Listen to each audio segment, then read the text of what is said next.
Chapter 1. When in Xianxia 2020. 5. 30 QQ First reading. Miss Xianxia, how are you going to take responsibility for me? In the dimly lit room when Xianxia woke up, she heard a low and teasing male voice. Her brain was dizzy and she narrowed her eyes to look around.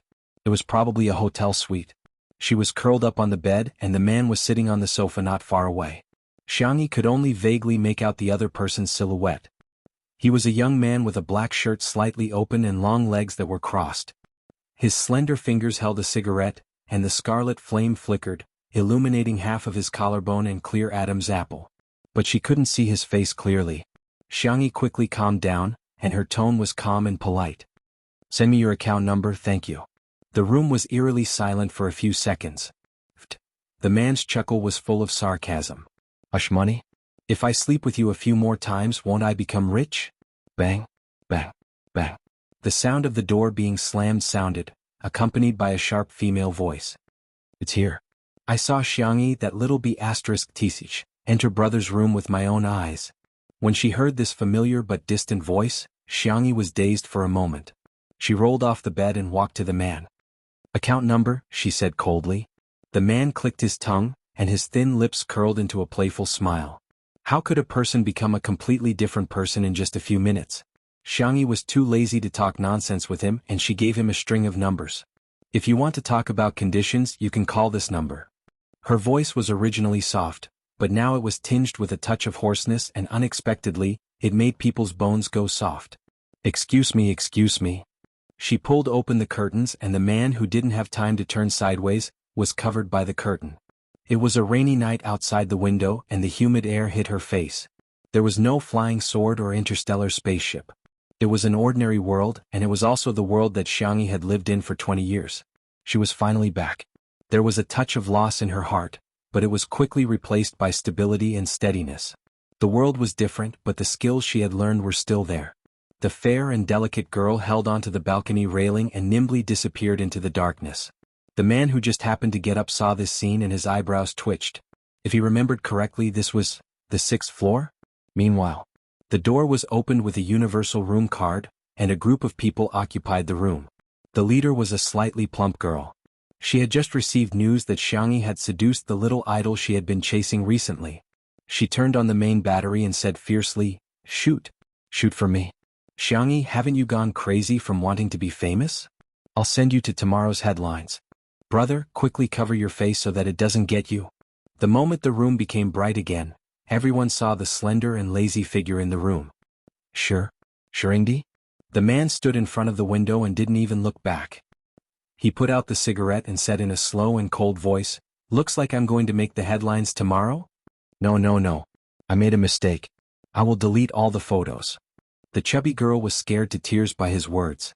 Based on the landmarks on the 1st floor, Xianxia judged that she was at a hot spring resort. Just as she was about to leave, she saw a man with colorful hair screaming. He threw away the umbrella in his hand and ran towards her. "Oh my, did you really ruin that little idol?" Little idol? The man whose face she didn't see clearly just now was an artist? Xianxia thought for 2 seconds and gave an objective evaluation. "I might have succeeded, but I might not have succeeded." The manager's vision darkened. "By the way, hello, who are you?" The manager's vision darkened even more. Chapter 2. Half an hour later. Xianxia finally figured out that this feather duster. Oh no, this man with colorful hair was her manager, Anan. A year ago she was in a car accident. When she woke up she was bound to a system. Just like what was written in countless online novels, she began her fast-paced life. Today was the day she ended all her missions and returned to the real world. However, contrary to Xianxia's judgment, her body did not fall into a vegetative state. Instead, it had been possessed by someone for a year. She stood in front of the full-length mirror. The girl in the mirror was excessively thin. She wore a sweet cool girl group's short top and a red checkered skirt, revealing her straight and slender legs and a fair and delicate waist. Her hair was tied into 2 ponytails, and she wore all kinds of gaudy butterfly knots and hair clips. Xianxia, who had transmigrated through countless worlds like a fish in water, looked at the hair clips with a dazed expression that was rarely seen in her life. After removing one of the hair clips, her little face scrunched up in pain. Boo-hoo. Anan was still holding the tissue box and crying. "My goodness, you've lost your memory. What should we do?" Xianxia pointed at the hair clip. Help me remove it, thank you. Anand did as he was told. He was skillful and he removed it quickly and gently. He had yet to realize that Xianxia used to bully the weak and fear the strong. She was so cowardly in front of the big boss, but she was so domineering in front of him, the driver and the nanny. In the past he was used to listening to her, but now he couldn't help but submit to her. Xianxia asked, "How much do I have to pay for the termination of the contract I signed?" Anand cried as he removed the hair clips. He could be said to be a multitasking master. "My goodness, you have to pay 100 million yuan if you terminate the contract. My goodness, you're so pitiful." Xianxia was speechless. Was the person occupying her body an idiot? How dare she sign such an unfair contract? Where was her brain? Hadn't she owned it before? Anand helped her remove the hairband and hair clip, and even helped her comb her messy hair. "Actually, other than the termination of the contract, the company's treatment of you is not bad. As long as you work hard, you can buy your favorite bag every month. Let's not think about the termination of the contract, okay? Where are you going to get so much money?" Xianxia calculated her liquidity, financial management and real estate and sighed. Well, it's still not enough. She only had slightly more than 90 million. Anand didn't take her words to heart at all. Even if he drank fake wine, he wouldn't believe that Xianxia could take out 100 million yuan. "Good girl, I'll run the hot water for you. Go take a nice bath and remember to post some selfies later." Anand was about to go to the bathroom when the doorbell rang. He looked through the peephole vigilantly and saw that it was Xianxia's boyfriend. Only then did he feel relieved and open the door. "Young Master Xiao, you've come to see us." Anand smiled, but when he saw the weak girl hiding behind Xiaoyang, his expression changed. Xiaoyang held her hand and comforted her in a low voice.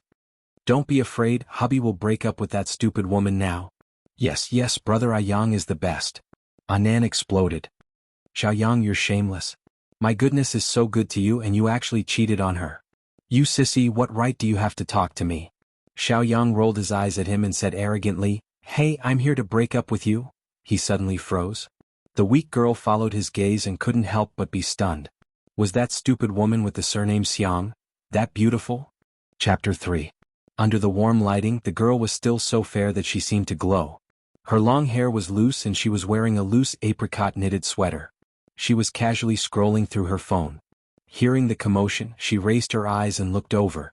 Xiaoyang, who was terrible at language, could not help but think of two adjectives. Her eyebrows were clear and her eyes were bright and her teeth were white. Especially her calm and arrogant temperament, it was simply too attractive. Ayang. The weak girl felt uneasy and grabbed Xiaoyang's arm. Only then did Xiaoyang come back to his senses. He remembered how Xianxia had insisted on dating him like a dog. Every time he wanted to break up with her, she would cry and make a fuss. She would even buy him all kinds of expensive gifts to please him. He suddenly felt confident. He did not like Xianxia, but the bad habits of men made him enjoy the feeling of Xianxia pestering him. "Xianxia, I'm sorry. I've fallen in love with Ruoruo. I know that you're so kind, you'll definitely give us your blessings, right?" His tone was righteous. Xianxia asked, "Who are you?" Anand explained, "Darling, this is your boyfriend." He glared at Xiaoyang. "Darling lost her memory and doesn't remember you." Xiaoyang did not believe him and sneered, "Xianxia, what tricks are you playing now? Do you think I'll believe you? Amnesia? Why don't you just say that you traveled through time?" Ruoruo tugged at his sleeve. "Ayang, don't say that. Xianxia is in the entertainment industry. Those who are in the arts have a romantic heart." Xiaoyang scoffed. "Her? She's in the arts? She's a variety star. She used to be on TV, but now she can only do it online." Xianxia interrupted him. "So, you're here to ask for the breakup fee? Xiaoyang? Ruoruo? Is 1 million enough?" Xianxia asked politely. She did not feel anything about being green. It was just the feelings of the person who had taken over her body, not hers. It was the same as the man in the hotel whose face she did not see clearly. To her it meant one word, trouble. It would be best if she could solve it with money. Xiaoyang met her calm eyes and panicked, but more than that he was angry. "What do you mean? Who are you insulting? Can the feelings between us be measured by money?" "Okay, I understand." Xianxia nodded expressionlessly. "Not enough? 2 million then." Anand's mouth was wide open. Oh my God, was his sweetheart provoked? But, it was really King awesome. This was the first time he had seen the scumbag's face turn green with anger. Although being a variety actress sounded a little embarrassing, Xianxia's income was still much higher than the average person's. Therefore, Anand felt that 2 million was not a small sum of money, but it was still worth it to slap the scumbag's face. Xianxia found Xiao Yang's account number on her phone and entered the number. Ding dong, 2 million RMB has been transferred to your XX account. A melodious voice rang out in the room. Xiao Yang was born into a wealthy family, so he did not lack money. He had always been the one to throw money at others, but this was the first time he had been thrown at by someone with money. Xianxia, you're humiliating me. The fair-skinned girl lazily leaned on the sofa, feeling puzzled. Humiliate you? Isn't that natural? You smoke, you drink, you cheat, and you're still a good boy? Xiao Yang choked. Scram. Xianxia had a gentle temper, but she would not be polite to scumbags like him. Xiao Yang's eyes widened. He was so shocked that he could not speak. Ruoruo, who was beside him, took the opportunity to fan the flames. Brother Yang, how can Xianxia be like this? She has no manners at all. Xianxia rested her chin on one hand and thought for a while. Then, can the two of you please scram? Xiao Yang, Ruoruo. Chapter 4. Then, can you two please get lost? Xiao Yang was speechless. Ruoruo was speechless. Get lost, I won't see you out. Xianxia's tone was still nonchalant, as if she didn't care about this scumbag and little white flower. Xiao Yang choked. He didn't expect Xianxia to treat him like this. The girl lowered her eyes, her gaze falling on the screen. He didn't know what she was looking at, but she was serious and focused. Her jawline was exquisite, and her hair fell softly. She looked like she had been living a peaceful life. She was a completely different person from the girl who only knew how to cry and throw tantrums in front of him. Good, very good. Xianxia, don't you regret this? After leaving behind these harsh words, Xiao Yang angrily left with his beloved little white flower. Anan naturally wouldn't be nice to them, and he slammed the door. Xiao Yang was speechless. Xianxia was crazy, and this sissy was crazy too. How dare he treat him like this? In the room, Anan was overjoyed. Good girl. You're so good at insulting him. But why did you give him so much money? It's not easy for you to earn money. He heard that the Xiang family was well off, but in the past year Xianxia had fallen out with her family one after another, and she was basically left to fend for herself. Xianxia said, It's nothing, I'm just spending money to avoid misfortune. Anan was curious. What are you looking at for so long? I'm looking at how everyone is scolding me. Anan was anxious and hurried forward to snatch her phone away. Good girl, didn't you promise me that you wouldn't look at these? Alright, you've lost your memory. Don't worry, that's all nonsense from the netizens. He inadvertently glanced at the screen and he immediately sucked in a breath of cold air, his voice trembling. Good, good, good, good, good. Didn't you enter the room of the little idol? Xianxia looked at him innocently. I forgot. Amnesia was a good excuse, so she used it whenever she could. Anan's voice cracked. Shuringdi. You entered Shuringdi's room. Xianxia asked calmly, Who is he? Shuringdi. Sure Sui. Sui, two tones, the same sound as Sui. For the rest of the time, Anan cracked his voice to explain to Xianxia just how awesome Sure Sui was. She was the city's top scorer in the college entrance examination and was admitted to the top university in the country, Beijing University. However, she dropped out for some reason. He had taken a lousy card from a down-and-out young master and entered the entertainment industry as a result. He was the youngest Grand Slam Best Actor in history. He casually went to act in a TV series and won the Best Actor award.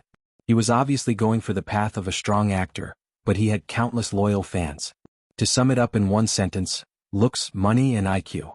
After Anan concluded, he circled Xianxia back and forth and said bitterly, You, do you know how many people's white moonlight has been ruined by you? Xianxia. She really wanted to know what had happened in the past year. But thinking about it, to be able to use such a wonderful word like ruin, the person who occupied her body was probably a worrisome person. Wow, you're on the hot search list? Your Weibo page has been massacred by Shuringdi's fans? You can't go on the online variety show that we talked about before. Anan started to pull out tissues again. Wow, what are we going to do? Woo, we're going to starve to death. Xianxia was silent for a few seconds, then patted his shoulder stiffly. She was not used to physical contact with others. It's okay, I have land. I can go farm. If not, I can still go home and inherit the family property. Anan cried even harder when he heard this. His sweetheart had not only lost her memory, but her brain had also changed from a fool to a silly one. It's over. Baby. Law. Chapter 5. A week later. The discussion about Xianxia and Sure Sui on the internet gradually died down, but Xianxia's Weibo was flooded with comments and she was ridiculed by the netizens. Anan carefully dialed Xianxia's number. Bus. The call went through. Sweetheart, are you awake? Yes, what's the matter? There was static on the phone and it sounded like she was exercising. Anand was gratified like an old father. Sweetheart had really grown up after losing her memory. She was still exercising to maintain her figure. Sweetheart, it's okay now. The netizens have been scolding you for days and nights and they're tired.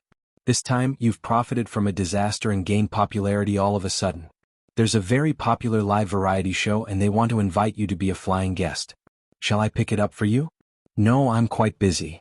Anand was confused. What are you busy with? Are you at a spa? Or a hot spring? Xianxia said calmly, feeding a pig. Hey, what's this? Anand was in a daze for a moment, but he quickly reacted. Recently, pets like ducklings and pigs were popular on the internet. Xianxia should be raising those cute piglets, right? He persuaded earnestly, it's just for 2 days. Let's perform well and earn 100,000 yuan. Isn't that good? Xianxia, my pig is also very delicious. What? Pet pigs are so cute and you eat them? It's not a pet pig. Xianxia explained seriously, it's an omnivorous mammal. Its meat is tender, bright red and juicy.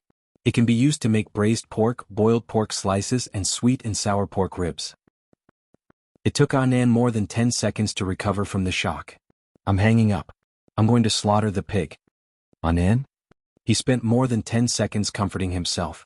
Xianxia should be experiencing life at a farmhouse or something. Right? She was a delicate girl who weighed less than 80 kilograms.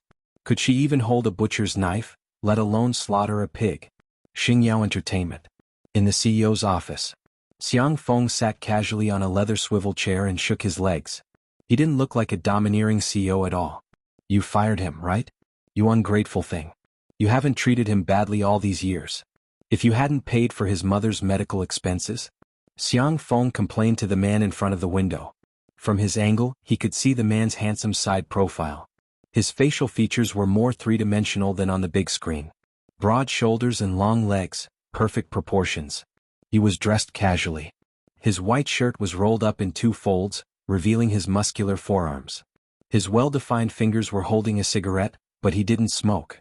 He just played with it casually. Shui said lazily, let's not talk about someone we'll never meet again. Xiang Feng curled his lips. Fine, whatever you say. Who told you to be the top star of our company? Hey, I was just joking. Don't look at me like that, it's scary.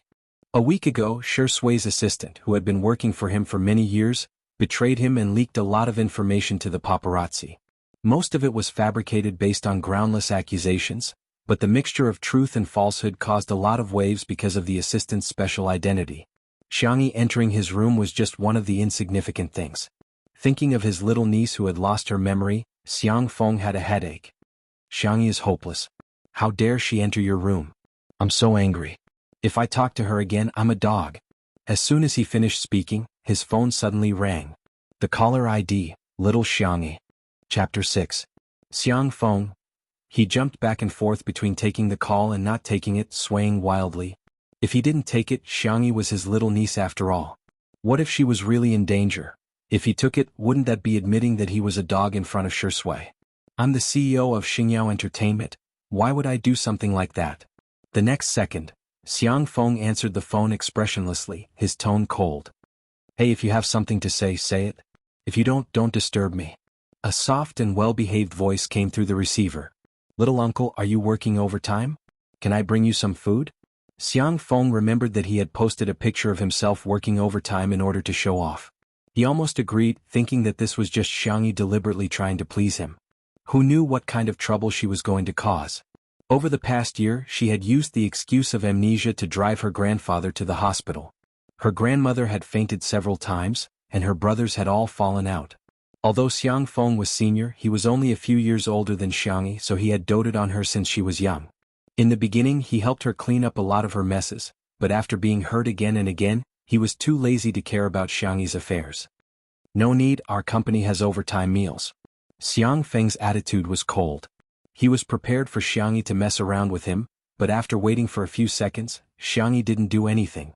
Instead, I cooked it myself. Xianxia spoke unhurriedly, sounding like a gentle person with a good temper. Braised meat rice, sweet and sour pork ribs, boiled vegetables and pumpkin porridge. Ha! Xiang Feng was stunned. Xianxia had been good at cooking since she was young and loved to tinker with all kinds of delicious food. A year ago, she insisted that she had amnesia and even forgotten her cooking skills. Over the past year, Xiangfeng hadn't even seen her boil a pot of hot water, let alone food. Sorry, I forgot to tell you. Little uncle, I've recovered my memory. The female voice on the receiver had a familiar soft tone. But over the past year, Xiangfeng had been too disappointed in her, so now he was skeptical and more than he trusted her. Come if you want. Your legs are on your body, I can't stop you. He hung up the phone. Xiangfeng rubbed the goosebumps on his arms.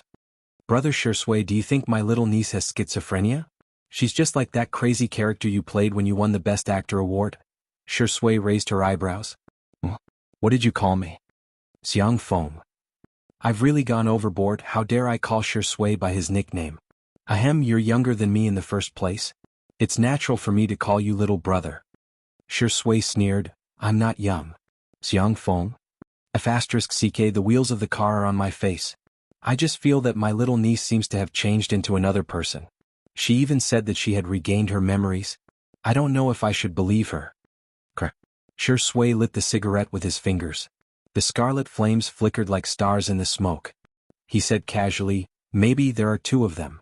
But her voice was too soft to reach Xiangfeng's ears.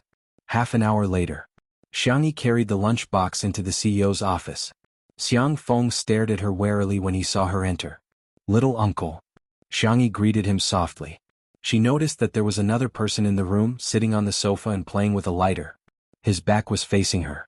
Did you really make this? You didn't order takeout, did you? Xiangfeng complained. He was just opening it to take a look. He would never eat it and he would never forgive Xianxia. As soon as the lunchbox was opened, the rich aroma instantly filled the entire office.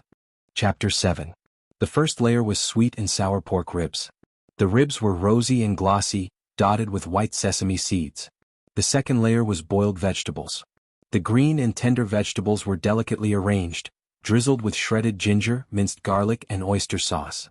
The third layer was the main dish, braised pork rice. Fresh pork belly was dipped in water and cut into small cubes. It was slowly stewed in a small casserole. The fat sizzled and bubbled, and the gelatinous pigskin perfectly melted into the broth. The braised egg was divided into two. The yolk was soft and glutinous, and it was accompanied by several carefully marinated pickles. There was also a small bowl filled with pumpkin porridge. The pumpkin was steamed beforehand, stirred into a paste and added rock sugar and lily. It was cooked into the thick porridge, still emitting steam. Xiangfeng recalled the delicious food his little niece used to make. The delicious taste in his memory merged with the aroma at this moment, and he began to gulp. I'll just have a taste. Let's see if it's takeout or if it's made by you. Xiangfeng found an excuse for himself and picked up a piece of pork rib with his chopsticks. Oh wow, delicious. This was his favorite sweetness. Xiangfeng had a little secret that no one knew, and that was his preference for sweets. He liked sweet and sour pork ribs, sweet and sour fish, and other dishes that were sweeter than normal. After skillfully wrapping the pork ribs, Xiangfeng picked up some vegetables. He intended to relieve the grease, but his eyes widened. How could vegetables taste so good? He had completely forgotten that he had just said, just a taste. His chopsticks moved like the wind, stuffing his cheeks until they were round. Xianxia didn't say anything and just sat across from him with a smile. She would only smile so gently and brightly in front of her family. Xiangfeng coughed awkwardly, but since he had already eaten, he might as well go all the way. He picked up his chopsticks to eat the braised pork rice, but Xianxia handed him a spoon. Here for you. At that moment, Xiangfeng really had the illusion that his little niece had returned. It was as if his little niece had been possessed by something strange for the past year. But it was obvious that his brain wasn't enough to process such complicated things. He scooped up a spoonful of braised pork rice and stuffed it into his mouth. The fatty meat melted in his mouth while the lean meat was soft and chewy. The thick broth was poured over the rice grains, staining them with a sugar-brown color. It was fragrant but not greasy, salty and sweet. Ow, ow, ow. If it weren't for his many years of upbringing, Xiangfeng would have hit the lunchbox with a spoon. How could it be so delicious? Was this heaven? Why is there such a delicious meal? Xiangfeng buried his head in the rice and ate with great relish. Xianxia felt that he was a little like the piglets she raised. When the little piglets grow up, I'll kill them all and make braised meat rice for little uncle. Xianxia had prepared enough for 2 people, But in less than 10 minutes, Xiang Feng had finished everything like a whirlwind. Only then did he realize that he was choking. Xianxia smiled and passed the pumpkin porridge to him. Xiang Feng wanted to take a few sips to soothe his throat, but it turned out to be too delicious. He couldn't help but gulp it all down. This meal was so delicious. Burp. Xiang Feng rubbed his stomach and slumped against the back of the chair like a satisfied salted fish. Little Xianxia, uncle forgives you. Xianxia blinked. Little uncle, then do you believe me about regaining my memory? Xiang Feng angrily slapped the armrest. You're my niece. If I don't believe you, who would I believe? A soft laugh seemed to hook onto the tip of his heart, low and flirtatious. Xiang Feng suddenly came to his senses. Shui was still here. He pondered for 2 seconds, then introduced him to Xianxia. This is the man you ruined. Xianxia, very good, it's the beautiful word ruined again. She glanced sideways and suddenly met a gaze as deep as the sea. After being stunned for a while, Xianxia came back to her senses. The corners of her eyes were moist. Good night, dear readers, please remember to add to bookshelf, vote for Red Bean, and comment. 6. 1. Fast. Happy. Red Heart. Chapter 8. A year had passed in the real world, but time flowed at different speeds in different worlds, so Xianxia was no longer sensitive to the concept of time. But the moment she saw Shui's face, Xianxia remembered a certain point in time. At her 16th birthday party she caught a glimpse of him. From that day onwards she secretly fell in love with someone whose name she didn't know. Perhaps the so-called crush she had when she was young wasn't a passionate feeling, but when she thought of him in a distant world, there would always be a touch of sweetness in her heart. He was her white moonlight. Shui noticed her strangeness and raised his eyebrows slightly. Xianxia quickly adjusted her mood and greeted him graciously. Hello, I'm Xianxia. The courtesy and demeanor of the Xiang family were engraved in their bones, but their personalities were different. Xiang Feng was noisy and lively, while Xianxia was very gentle. This was the evaluation that involuntarily appeared in Shui's mind. The woman who broke into his room that night was pretentious and deliberately coquettish, and the way she recommended herself to be his pillow was disgusting. After fainting, she became calm and sober. Sure enough, there were 2 people. He thought. Hello, Shui.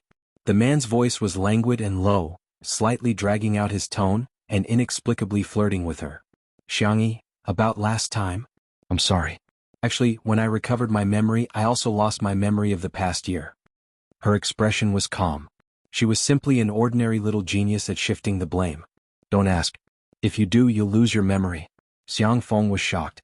What? How did you recover your memory and then lose it? Little Xianxia, do you have a headache? No, I have to take you to Xiangli for a checkup? I'm fine. I've already had a physical examination. This week, Xianxia not only learned about what had happened in the past year, but also used medicinal cuisine to recuperate for herself. This body was obviously malnourished, and she must have deliberately pursued a good figure by dieting to lose weight. Also, second brother probably doesn't want to see me now. Xiang Feng. That's true. Xiangli was a medical doctor. Although he was more in the theoretical direction, his hands were extremely important. He had done countless precise experiments, but because of Xiangxi's willfulness, the nerves in his left wrist were damaged. If the medical and scientific community were to find out about this, there would probably be tens of thousands of people asking Xiangxia to commit suicide as an apology.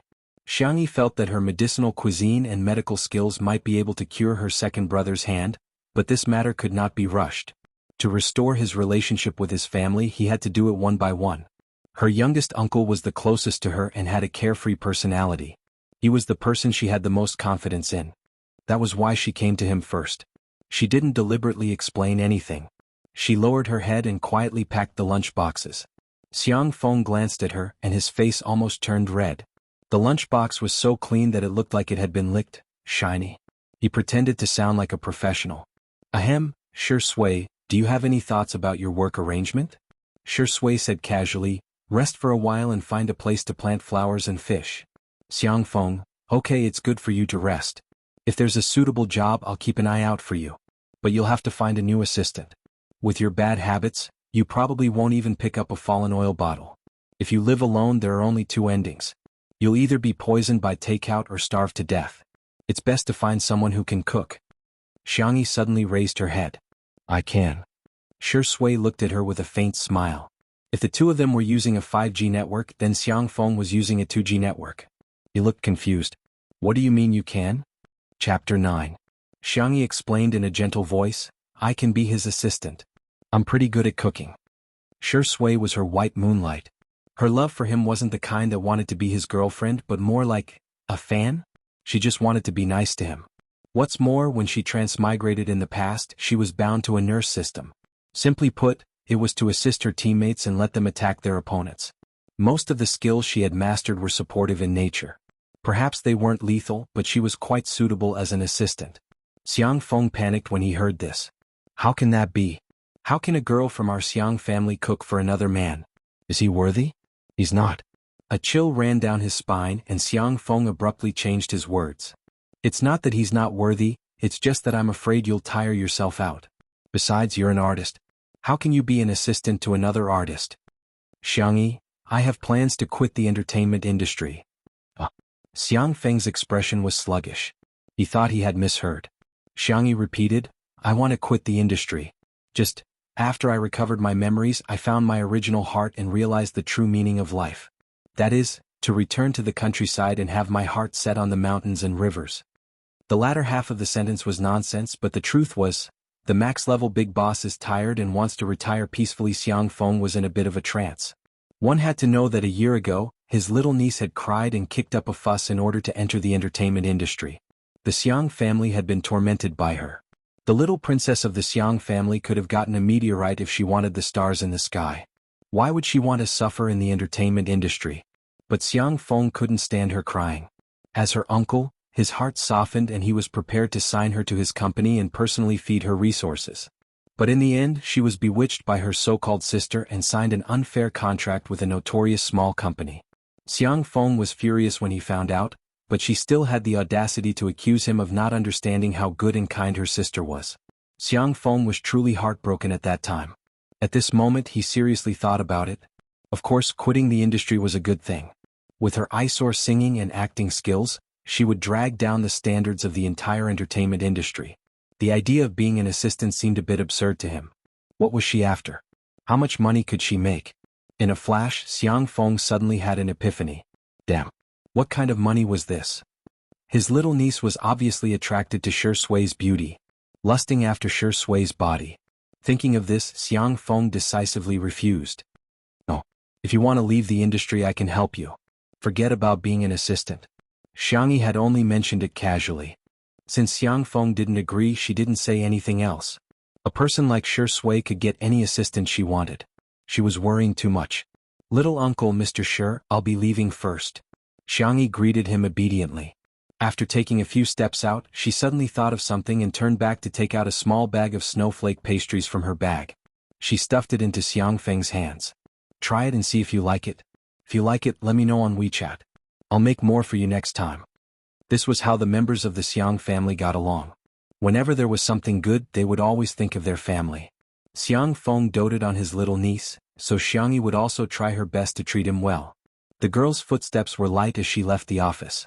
Shui's deep eyes seemed to fall on Xiang Feng's hands. Peanuts, biscuits, almonds, dried cranberries, chopped up and mixed with melted cotton candy and powdered milk. Each piece was exquisite and small, exuding a sweet and light aroma. Xiang Feng smiled like a landlord's silly son. You don't like sweet things, right? Then I won't share with you. He opened his mouth to the limit and stuffed all the snowflake pastries into his mouth in one breath. Shui. Chapter 10. The next day. At around 10 in the morning, Xiangxia received a call from her manager, Nan. He asked uneasily, Sweetheart, are you up yet? Previously, Xiangxia had a bad temper when she woke up. If anyone accidentally disturbed her, they would be scolded badly.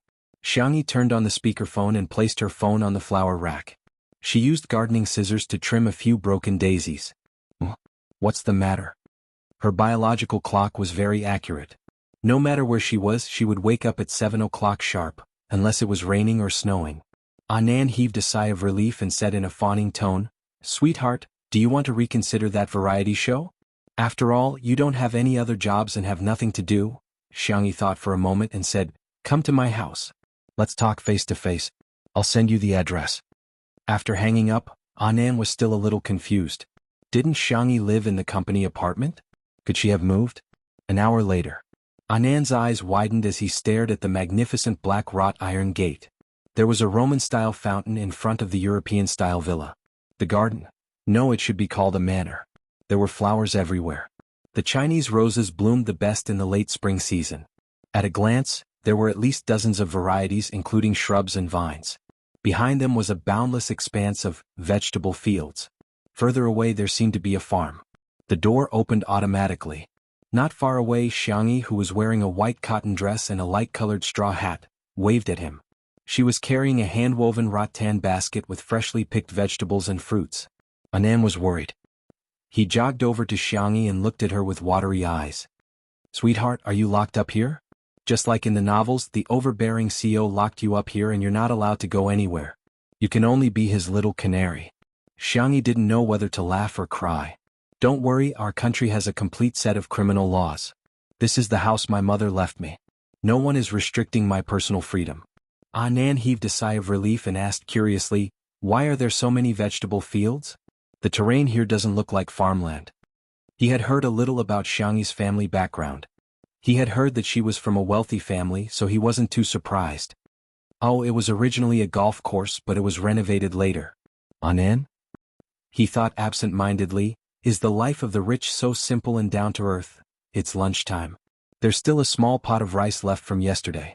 Can we eat egg-fried rice?" Xianxia tilted her head and asked, "Anand, huh? Do you have a housekeeper? I don't know how to cook." He subconsciously thought that Xianxia wouldn't either. "I will." "Oh my God, you're amazing. You're really awesome." Anand went against his conscience and praised her. As the king of rainbow fart managers, bragging about his own artists was a professional thing to do. My dear, you haven't shown your face in a long time. Why don't you start a live stream and cook?" Dark cuisine was dark cuisine. It was the same logic as black and red cuisine. Anand comforted himself with a very optimistic spirit, thinking that no matter how bad Xiangyi's cooking was, he would still take a bite with no qualms about death. Chapter 11. Anand used Xiangyi's Weibo account to post a livestream announcement. When the time came, many fans instantly flooded the livestream. In the past year, Xianxia was a typical example of someone who couldn't do anything in the entertainment industry and was known for crying. When she was acting, she would pout and stare at her with her eyes wide open. When she sang, she would go off-key and infuriate 10 sound engineers. She was nicknamed the Crybaby and the Little Vase. But even so, Xianxia still had a group of die-hard fans who adored her good looks. "Ah, where is she? Sister E, I miss you so much. My pretty sister is here. Anand's flowery shirt looks nice today, please share a link. Sweetheart is going to live stream cooking for everyone today. Are you guys surprised? Are you surprised? I'm sure everyone must be like me, looking forward to seeing what she'll cook." Anand greeted everyone first. He often accompanied Xianxia on live streams, so the fans were quite friendly to him. He wandered over to Xianxia. "Sweetheart, say hello to everyone." Xianxia naturally said, "Good afternoon, have you all eaten? I'm going to cook some egg-fried rice." She saw a text flashing at the bottom left corner of the screen and curiously leaned over, wanting to see what the comments were. And from the perspective of the fans, the fair and delicate girl's cheeks were a little rounder than when she was doing her job. Her skin was delicate and smooth with a creamy texture. After getting closer, it was a beautiful sight. For a moment, the comments were all, "Ah, I'm dead, my sister's face is killing me," and I'm full. Xianxia looked at it for a while and realized that the netizens were just as interesting no matter which world they were in. She put some distance between them and smiled slightly. Egg-fried rice is very easy to make. Apart from the necessary ingredients, rice and eggs, you can also adjust it to your taste. Today I've prepared green beans, carrots, shiitake mushrooms, shrimp, and ham. The ingredients had long been washed and neatly arranged in sky-blue porcelain bowls, looking very pleasing to the eye. Someone commented, "May I ask, is this porcelain bowl the set of Green Glaze Misty Rain series produced by Shizhou Porcelain?" I'm laughing my head off. Does the person in front know how expensive the Misty Rain series is? That's F*King collectible porcelain. Who would use it as cutlery? Soon these two bullet screens were drowned out by the heavy comments. Anand muttered in his heart, "Has my sweetheart been watching mukbang broadcasts recently? She looks quite professional." He almost believed that she could cook. Click, Xianxia turned on the stove. After the oil heated up, she sprinkled some chopped green onions into it. The unique fragrance of scallion oil wafted into Anand's nose. He didn't know if it was because of the freshness of the ingredients, but Anand felt that it smelled particularly good. It didn't have the oily smell that he usually smelled when cooking. Chapter 12. Next, she poured rice, eggs and other ingredients into the bowl. This dish was too homely, and Xianxia's cooking was also very plain. She didn't toss the spoon or anything, but somehow it made she looked hungry. Nowadays, the livestream industry in China was very developed, and there were even many chefs and famous chefs on the food channel. The dishes they cooked were high-end and exquisite, and their knife skills, heat control, seasoning and other skills could make people praise them from beginning to end. However, something was still missing. Many netizens in front of the screen couldn't help but salivate. Damn, I'm so hungry just looking at this rice. Ah, it must be delicious. It's full of my favorite food. Boo-hoo, why does our pretty sister look so good when she's cooking? Anand had been paying attention to the comments and was having a good time, but he didn't expect the anti-fans to arrive so late. It's just fried rice, what are you all bragging about? You must have turned on your beauty filters. How can a kitchen in real life be so clean? Maggot, she's starting to jump around again. Please have some self-respect, okay? You're not worthy of our Shurindi. Tell everyone how to boycott the Vase Fairy and report all her endorsements and brands. Don't ask why, trash endorsements are naturally trash products. Make her pay for the breach of contract until she goes bankrupt. Anand's face became more and more sullen. He wasn't a capable manager and couldn't get any top-notch resources, but every brand and promotion advertisement that Xianxia accepted had been carefully selected. The quality, reputation, and cost-performance ratio were all guaranteed. Seeing his artist being criticized so badly, he wished he could hold his keyboard and flame them for 3 days and 3 nights. When his anger reached its peak, a gentle and clear voice sounded. Wash your hands, it's time to eat. She's done? So fast? Anand froze and looked at her. The girl was scooping rice, and the wooden spatula made her slender and beautiful fingers look as white as milk. The rice was soft and golden, and there were red shrimp, green beans, orange carrots. The bright and warm colors mixed with the fragrance of the rice. It was a dish that couldn't be more homely, but it was extremely impactful. Gulp. Anand swallowed his saliva. You eat first. I'll make seaweed soup, Xianxia said and continued to busy herself. Anand wanted to say that he would wait for her to eat together, but his stomach inexplicably rumbled non-stop.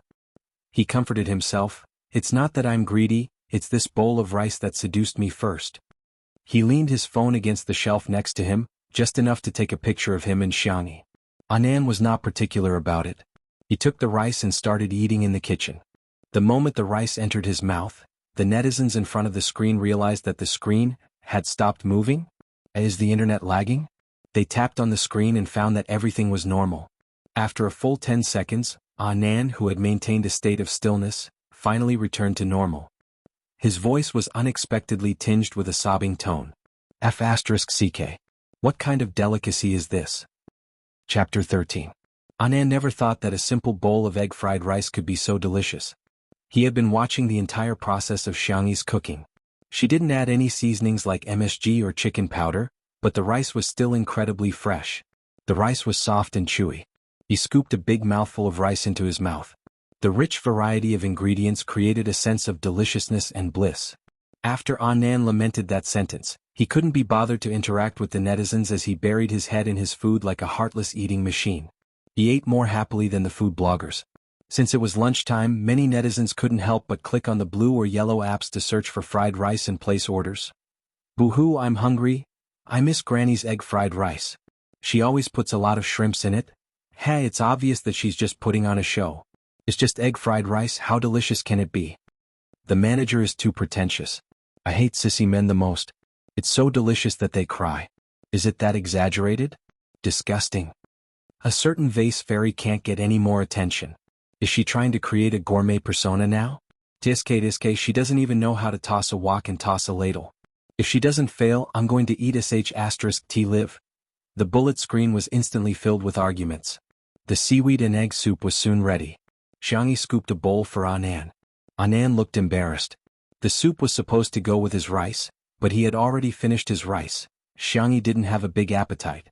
Recently, she had been deliberately eating more in order to gain some weight. She was 165 meters tall, and her body was less than 40 kilograms. She looked beautiful on camera, but in reality she was so thin that she was a little out of shape. Her body was so weak that even tossing a ladle felt tiring. She generously shared half a bowl of rice with Anand, which moved him to tears.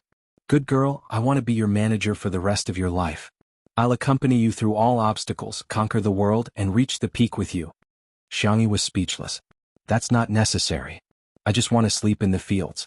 Meanwhile, at the headquarters of Muyao Satellite TV. "I was the one who prepared the variety show Heartbeat first. Why should someone else film it? I refuse to accept this." Li Jianyu was a director and scriptwriter in the variety team. His performance and ability had always been outstanding. In the early years, the few programs he did had good ratings, but as time passed, the programs slowly became outdated and had now been discontinued. Heartbeat was an idea that he had painstakingly come up with. It was positioned as a theme of love and life, allowing the male and female guests to live under the same roof and create small sparks of love in their daily interactions. But when he submitted the proposal, all he got was a cold notice. The station wanted to give the show to another director, Chen. Li Jianyu argued for a long time, but the boss in front of him, who had a receding hairline, kept evading him. His anger seemed to have hit a ball of cotton, and he felt extremely aggrieved. "Little Li Aya, for this show, it doesn't matter who acts in it. Besides, where do you have the connections and resources now? I heard that you even invited that pretty face Xianxia. This kind of A-lister is also a flop. You should settle down. Later on, I can arrange for you to be Director Chen's assistant." On one hand, he was suppressing them, while on the other, he was showing them mercy. It seemed like he was leaving them some leeway, but in fact, he was fearless. He was sure that Li Jianyu would not leave Muyao TV. However, he forgot that everyone had a bottom line. Bam! Li Jianyu threw down his resignation letter on the spot under his boss's shocked gaze. Walking out of the TV station, he took a deep breath and dialed the number of an old friend of many years. "Brother Sure, no, Father Sure, Master Sure, can you help me?" Chapter 14. Anand didn't expect that his impromptu live stream would cause such a stir on a well-known gossip forum. "Let's see how good the fried rice made by a certain female star surnamed X is today." There were all sorts of replies. "Her cooking is so-so, but I'm really hungry after watching it." "Surname X? Isn't it just that little vase Xianxia? Is she crying again?" "To be honest, her face is really good looking. Even if she cries, I like her face. Isn't it enough to ride on our Shuringdi's popularity? She's even coming to the forum to fish. She really loves marketing." F***CK, why did I have to search for the replay? I said I was on a diet and wouldn't eat at night. In the end, I ordered fried rice and ate happily while watching the video. At this moment, Anand was lying on a rocking chair holding a transparent salad bowl in his arms. Inside were pieces of iced watermelon that Xianxia had dug out. He didn't know what kind of watermelon this was. Not only was it sweet, but it also had very few seeds. Anand simply couldn't be bothered to spit out the seeds and just stuffed them into his mouth, unable to stop. Xianxia was sitting next to him, reading a book with a wool blanket draped over her shoulders. Her delicate eyebrows were lowered, and her hair had been dyed black and tied into a bun at some point. A few strands of hair were fluffy and scattered around her temples, making her look even more girly than when she deliberately tied her hair into two ponytails. Anand's stomach was round from eating before he remembered the purpose of his visit today. "Ahem, good girl, you've already rested for a week. Why don't we work harder and go back to work for a few days?" In terms of ability, Anand wasn't the most outstanding agent, but he was really patient and willing to coax people. Many small-time artists wanted to work under him. Xianxia flipped a page of the book in her hand and said gently, "I've already prepared the liquidated damages and a lawyer." As soon as her little uncle heard that she wanted to quit the industry, he gave her the contact information of the Xiang family's legal team. The contract she signed was an overbearing one. If she had a good lawyer, the liquidated damages wouldn't be as exaggerated as 100 million yuan. Her own money would be enough. However, her little uncle still transferred a sum of money. He probably gave her all his private savings. Anand was stunned. You really want to quit the industry? You fell out with your family in order to enter the entertainment industry. Isn't being an artist your dream?" Xianxia shook her head. Perhaps it was the dream of the person who had taken over her body, but in her opinion, that person only seemed to enjoy the popularity and attention of being an artiste and did not care much about her professional abilities. Otherwise, she would not have made so many jokes and ended up as a variety show star. While they were talking, Anand's phone rang. He picked it up and listened for a while before looking at Xianxia. "It's Director Li. He wants to talk to you." Xianxia gave a non-committal reply. Anand turned on the speaker, and from the receiver came Director Li's excited voice.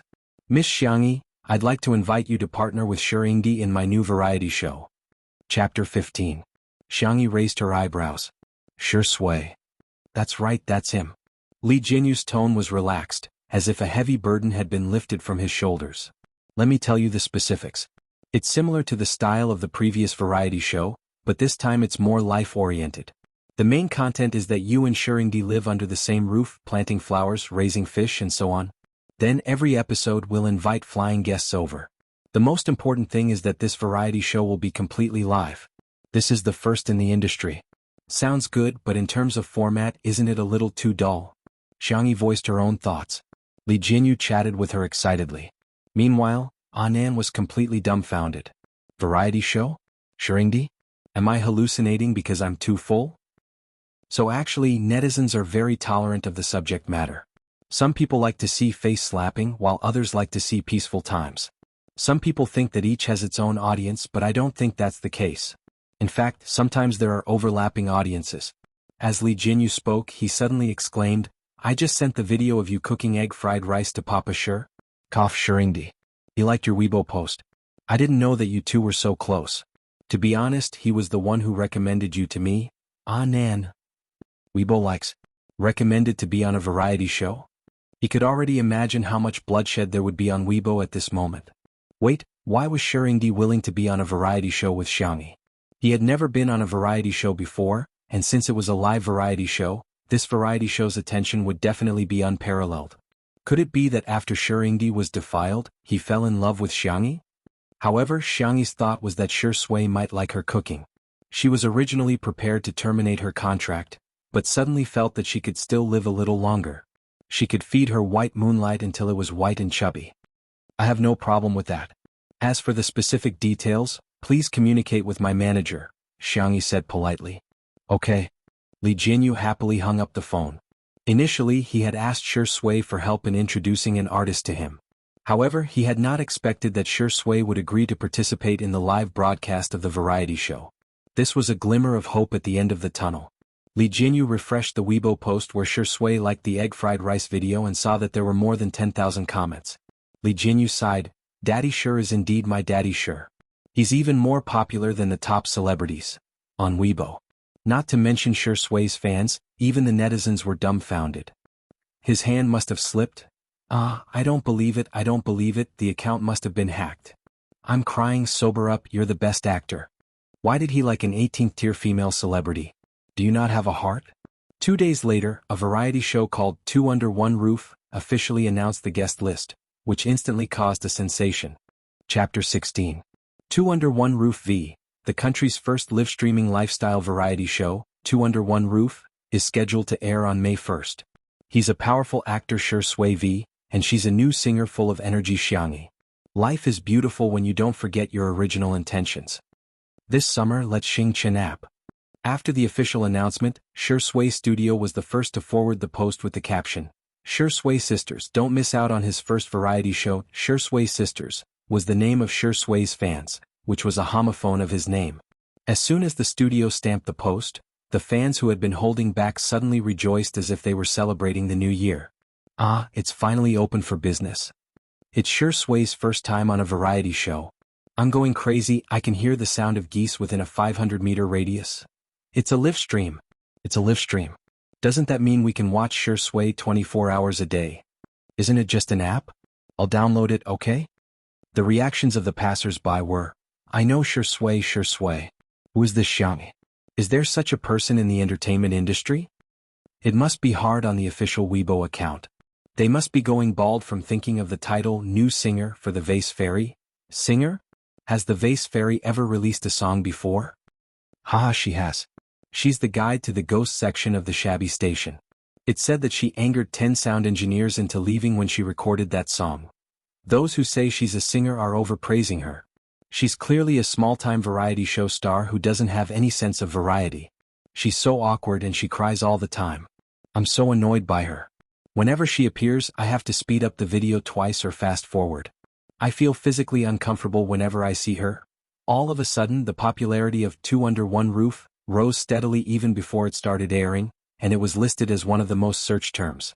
Hashtag Shurshui's variety show hashtag Shurshui's business hashtag what the hell is the vase fairy hashtag, at the Xiang residence. Xiangyi received a WeChat message from Nan, asking her to forward the official Weibo post. She took a sip of the medicinal cuisine without a change in her expression, and then opened the app. She didn't use Weibo much, so it took her a while. Xiangyi be there or be square. Many people had been keeping an eye on her. When they saw her post on Weibo, they immediately rushed over. That's it? He's so cold, he doesn't even need to send an expression.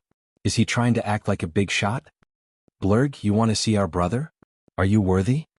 Take Shurshui away but don't ask him out. Our Shurshui and this person are just partners, don't cue us. Someone please conduct yourself with dignity. Even if you want to create hype, you have to follow the rules. If you want to ride on our Shuringdi's popularity, you can kneel down now. In-depth analysis of the vase fairy's intention of not leaving until we meet. 1. She's declaring her sovereignty. I'm going to film a variety show with him. Are you guys jealous? 2. She brought up the old matter and reminded everyone of the scandal of her entering Shurshui's room some time ago. 3. She expressed her love across the air and deliberately pretended to be cold, but in fact she wanted to attract Shurshui's attention. I really think she's a very scheming woman. Xiangyi casually glanced at the comments and tossed her phone aside. She had always been someone who didn't care about what others thought. She didn't take it to heart when others mocked and talked about her because of the words and actions of the person who had occupied her body in the past year. Life was to be lived for oneself, not for others to see. Just as the netizens were mocking Xiangyi, the fans realized that the number of people Shurshui's followers had increased from 0 to 1. Who's the first person Shurshui follows on Weibo? Countless people excitedly opened the post, only to be blinded by the words Xiangyi. Chapter 17. Xiangyi? Vase fairy? The fans refused to believe it. They closed the page and reopened it. *CK. Shuringdi had really followed Xiangyi. Ever since Shurshui joined Weibo, he had rarely interacted with his fans and didn't even advertise much. Apart from promoting movies when they were released, Weibo was barren. Yet, the first person he followed on Weibo was Xiangyi, an 18th-tier actress. You there? Brother, did your account get hacked? I don't believe it. The last like was a slip of the hand. This time it must be the same. To be honest, Shurshui Zai isn't going to be an idol. He's not young anymore.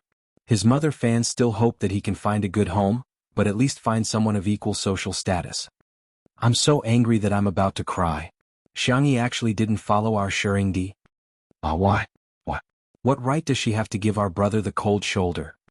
The fans' reactions were intense, but the marketing accounts were amused. Just as they were worrying about the KPI at the end of the month, Shuringdi had delivered the melon to them. They really wanted to send him a banner saying that he was a helpful and exemplary seedling. Xingyao Entertainment. *CK. Why are you following my little niece? The netizens are getting the wrong idea. They think you like her. Xiang Feng's voice could be heard from the office.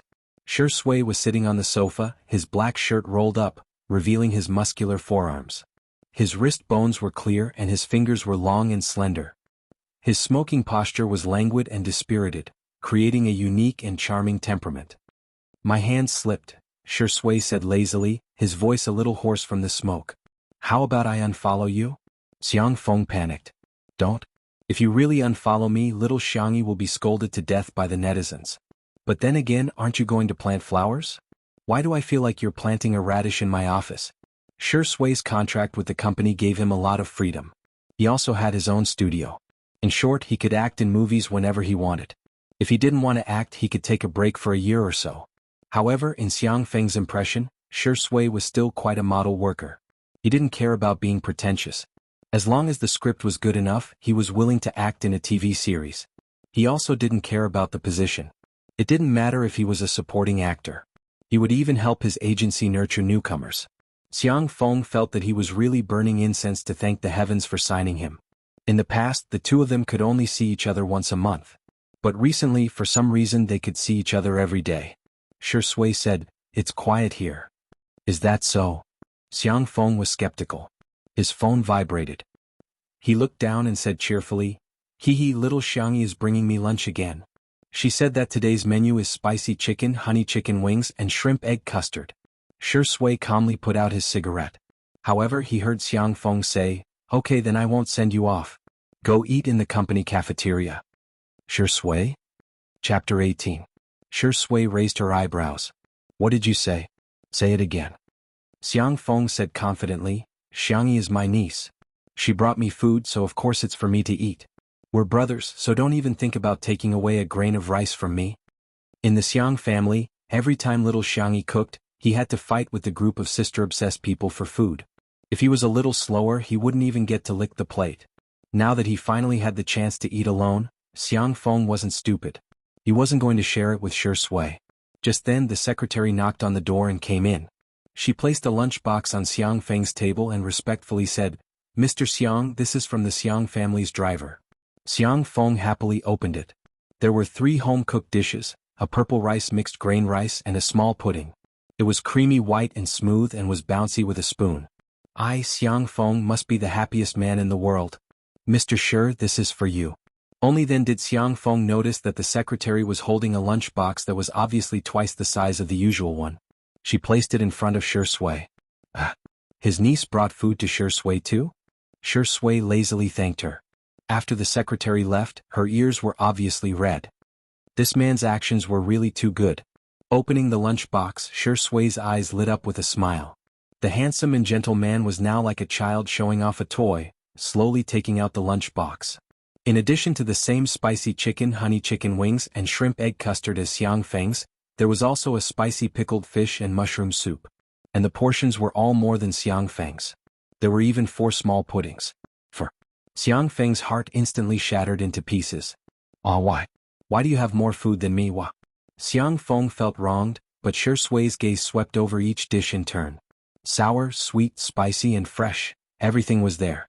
There was even a sticky note with the ingredients and seasonings used in each dish. She asked him to read it carefully to prevent allergies. Her handwriting was clear and elegant, with a natural strength of character, but it also revealed inadvertent gentleness. Sure Sui's thin lips curved upward and he picked up his chopsticks to taste.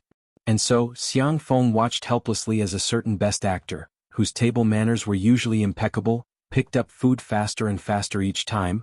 Although he wasn't wolfing down the food in an exaggerated manner, from his speed and demeanor, one could tell that he was very satisfied. Xiang Feng hurriedly finished his food and tiptoed to his side, ready to scrounge up a little pudding to eat. Shua. Sure Sui took away the kitty box containing the pudding at lightning speed. Xiang Feng howled, You have 4. You can't finish it, so what's wrong with sharing one with me? Are we still brothers? Sure Sui's expression did not change. He returned the words that Xiang Xiaoyan had said to him just now. We're brothers. Xiang Feng, I'll put it in the fridge and eat it next time. Sure Sui paused and smiled. After all, I have 4 puddings and you only have 1. Xiang Feng, 10,000 arrows pierced his heart and all his hopes turned to dust. That was it. Chapter 19. Miao TV. The director's angry voice came from the conference room. What are you guys doing? Why did such an outstanding talent like Li Jinyu resign? Why did he change the variety show proposal he submitted to another director? The others looked at each other but did not dare to say anything. Everyone knew what was going on. It was nothing more than a factional dispute in the station. Everyone was on the same side but Li Jinyu did not. That was why he was pranked and the variety show was given to Director Qin. But who would have thought that Li Jinyu was so capable that he could persuade Sure Sui to participate in his variety show? Previously the director did not care about him, but now he had become an outstanding talent. Ahem, director, this matter has already come to this. Instead of worrying about this, why don't we think about how to bring the popularity back to our new variety show? The bald boss who forced Li Jinyu to leave said with a smile. The director said with a straight face, Tell me, what do you think? Li Jinyu's 2 Under One Roof variety show only has Sure Sui and Xiangyi as permanent guests. Although Sure Sui is popular, Xiangyi is just a D-list celebrity. In addition, I've investigated and found that the guests they've contacted so far are all 2nd and 3rd tier celebrities and some old artists. Get to the point. Okay. The man wiped the cold sweat off his forehead and sped up. Our heartbeat can be compared to their new variety show. Isn't it just a live variety show? We can do it too. And we can do it before they do. In addition, our guest resources are also richer than theirs. We can invite some popular idols or artists who are highly talked about. This way our heartbeat will be able to make a name for itself, while their 2 Under One Roof will have nothing to show for it other than Sure Sui. We'll beat them at their own game, and the popularity and viewership ratings will ultimately belong to us. Director Chen echoed, yeah, they're just a small-scale variety show. How can it compare to our variety show produced by our satellite TV? We can adopt a live broadcast model and use the material to edit it into a full-length film and broadcast it on the weekend during prime time. We can ride on the momentum of the live variety show and take advantage of it. The deputy director was a strong career woman. She was dressed in an exquisite and professional suit. She frowned. That's not very appropriate. They were the ones who suggested the live broadcast variety show. The bald man retorted, so what? Don't tell me that if others eat, the rest of us can't eat? The deputy station head sneered, you're more like a beggar. Hey, you've gone too far. That's a personal attack. Seeing that both parties were about to quarrel, the station head said in a low voice, that's enough. Let's do as we discussed. The station will give you a green light. You must get the variety show Heartbeat out as soon as possible. Muyao TV was known for its wealth and efficiency. In less than 3 days, it had already made an official announcement on Weibo. Heartbeat V. In that second of Heartbeat, I will only smile for you. The new live streaming variety show Heartbeat will set sail on Muyao TV on April 30th. Welcome almighty idol Jiang Qin, shiny lead singer Qin Wanyin, young actor Fu Jiyin, gymnastics contestant Yu Miao Miao to join our sweet little house. A pair of mystery guests will appear in every episode. If you repost this Weibo now, you can participate in the lucky draw and get a chance to visit the sweet little house in person. Chapter 20. Muyao TV had a professional marketing department with rich experience in new media operations.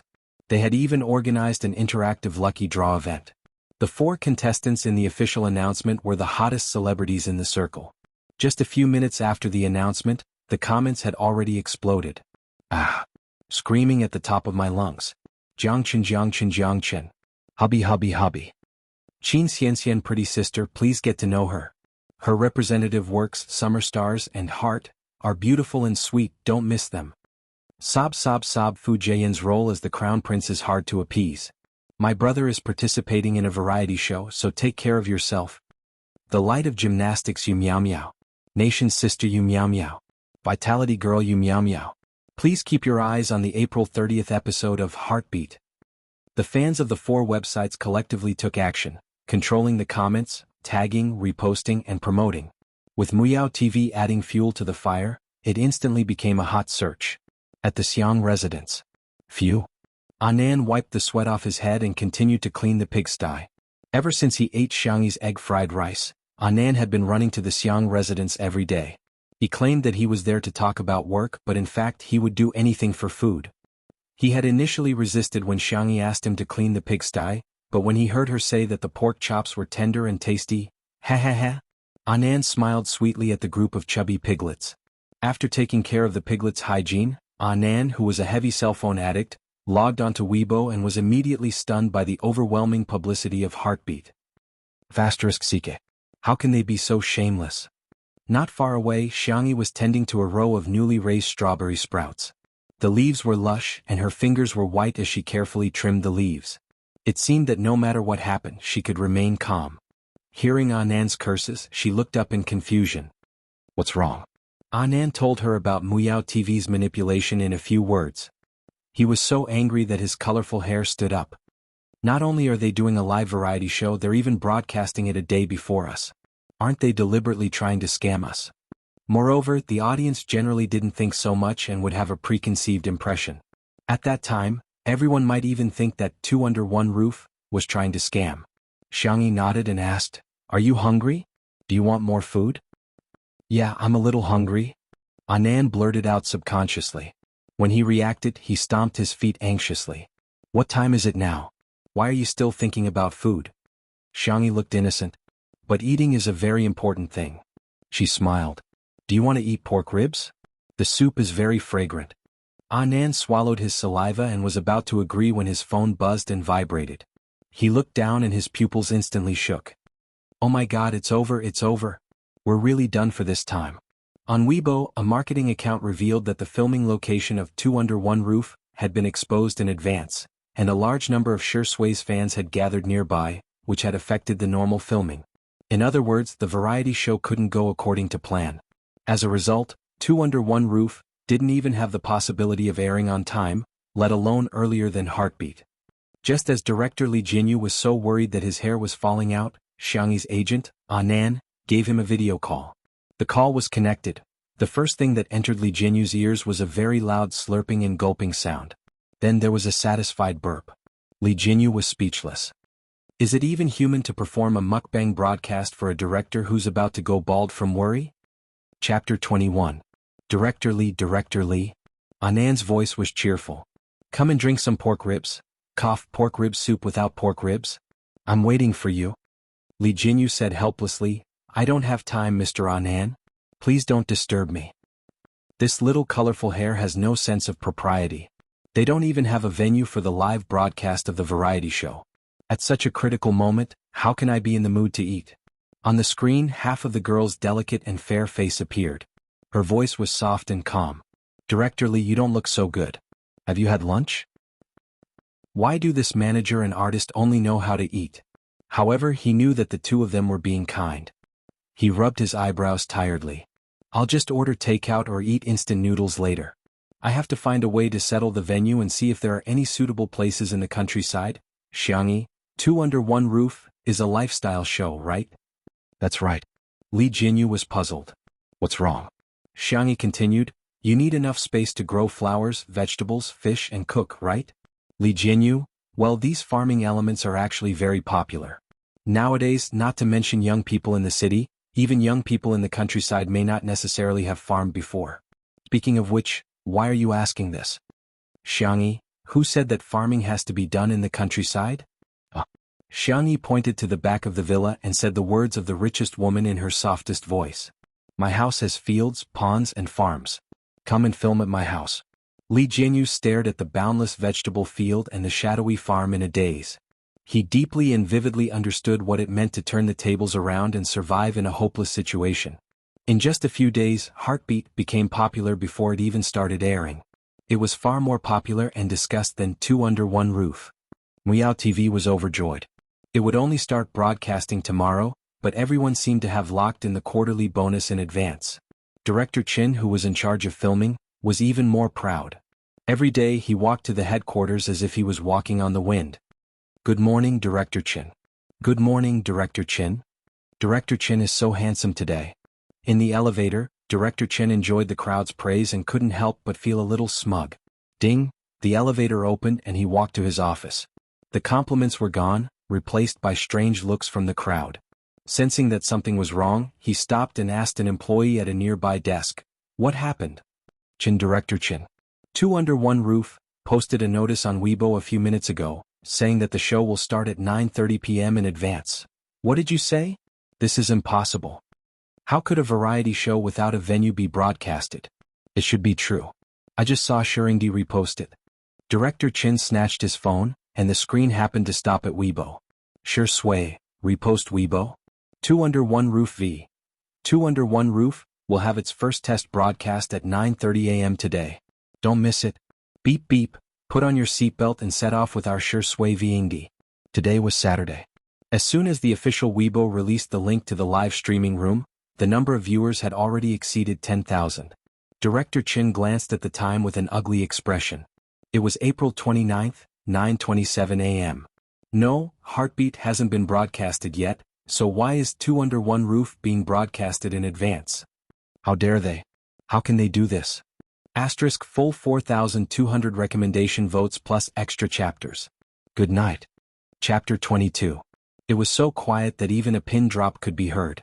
Director Chin took several deep breaths to calm himself down. Pretending to be calm, he said, since they've started the broadcast, let's see what they can do. Someone immediately went to work, connecting the equipment to the LCD screen that occupied most of the wall. Director Chin picked a swivel chair and sat down, his face as calm as water. Wasn't it just an early broadcast? Without a good venue and lineup, what could they use to compete? This time Miao TV had invested a lot. They had found a small mountain village near South City that had a sea of bamboo. The scenery and privacy were top-notch.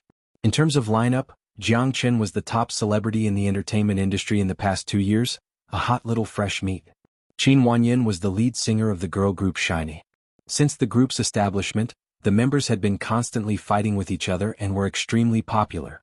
As for the other pair, Fu Jiyin and Yu Miao Miao, the two had their own topics of discussion. Some time ago, the two had been photographed by paparazzi wearing matching watches. Now, netizens were looking forward to them announcing their relationship on Heartbeat. Any one of these four people couldn't compare to Shui, but 4 against 2, it was a different story. Not only did Xianxia have a bad reputation online, but she also had a bad reputation in real life. When she debuted, she was quite popular, but she was late, arrogant, worrisome, and didn't know how to respect others. In Director Chen's opinion, Xianxia was Shui's burden. With her character, it was possible that she would drag down the entire variety show. So, he just had to wait and see her make a fool of herself. Director Chen comforted himself in his heart. The hour hand turned to 9:30. In the live broadcast room, the screen turned from black to light. The first thing that caught everyone's eyes was the spacious and empty living room. It was decorated in cool colors, with only a few decorations highlighting the owner's taste. Other than that, there was no extra debris, like an exquisite model room. It was beautiful, but it lacked a sense of life. The lights in the room were on, but it was a little dim. A few staff members could be vaguely heard, followed by a deep magnetic voice that reached everyone's ears through the sound recording equipment. It's starting? Because the staff didn't turn off the bullet screen, the big screen was completely blocked by netizens' comments in the blink of an eye. So good, so good. Mom, my ears are pregnant. Cameraman, take a picture of him. I'll give you an extra drumstick for dinner. Shui. My sisters are Shui. I let out a super loud groundhog scream. Director Chen's heart skipped a beat. He seemed to have underestimated Shui's popularity. The staff hurriedly turned off the bullet screen, but Director Chen said, "Leave it on. We can see the real-time feedback from the netizens." Okay. The bullet screen was adjusted to not affect the viewing experience. Meanwhile, the camera panned to a tall and slender figure. Schwa. The curtains of the floor-to-ceiling windows were pulled open and light spilled in. The camera was exposed for a moment, and then focused clearly on Shui's hand. His well-defined fingers glowed with a cold white luster under the sunlight, faintly revealing light green blood vessels. The lines and contours were impeccable. He turned around. He was wearing a simple white shirt that was buttoned to the top. A pair of gold-rimmed glasses rested on his straight nose, and he smiled at the camera. Good morning. It was just a smile, but it was a vivid interpretation of what a refined scum was. Chapter 23. The netizens watching the live stream were going crazy. I can do it again, sisters. This man is so damn charming. It's so immersive. I've even thought of a confinement center. Hubby, when are you going to marry me? Muyao HQ. Director Chin snorted. Li Jianghu is showing off again. No one else dared to chime in. They were all colleagues and were very familiar with Li Jianghu's style. He was good at shooting beautiful scenes and could make simple daily scenes feel like they were in an idol drama. The camera switching was also very artistic. Everyone felt that he was the most suitable person to film Heartbeat. Unfortunately, on the other side, in the living room of the Xiang residence, the morning's livestream plan was to start from Shui's house and go all the way to the Xiang residence. It would show the Xiang family's manor and vegetable fields before finally showing Xiangxi's face. So at this time, Anam was happily watching the livestream with Xiangxia. Oh my god, as expected of Shui. That smile just now made my heart race. He's so good at it. Anand lamented. After waiting for a few seconds and not receiving a response, he turned his head. Wow, Xiangxia wasn't paying attention at all. She was slowly removing the seeds from the hawthorn. The corner of Anand's mouth twitched. My dear, can you be a little more career-minded? Xiangxia, well, what do you think counts as career-minded? Just dress up. Look at you, it's already past 9 and you still haven't done your hair and makeup. And look at your clothes, you're not planning to wear this for the live stream, are you? Let's go, I'll help you pick out a pretty dress. Wait for me to finish. Anand was genuinely confused. Where had his dear, who loved to look beautiful to the point of taking care of her heels, gone? The live stream continued. Although Shui's nanny van was spacious, it still felt cramped with the 2 cameramen and other equipment inside. The camera was almost on his face, but he was still very cooperative. First, he chatted about his daily life, then answered the netizens' questions. Do you have any ideas for a new movie? Not yet, I'll be taking a break for a while. Why did you accept this variety show?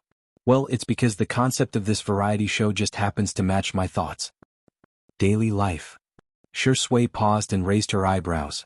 Are you that curious about me? The bullet screen was filled with a series of I'm dead comments. Shui smiled. It's my daily life now. Li Jinyu continued, our variety show really doesn't have a script. We just want to show everyone the most realistic life, the most natural day. In addition, our variety show has a large number of advertising slots for rent. We welcome all sponsors to sponsor us. Come on, Daddy Sure. Sure Sway, come on and give us a talk show. Wow, the director is so cute.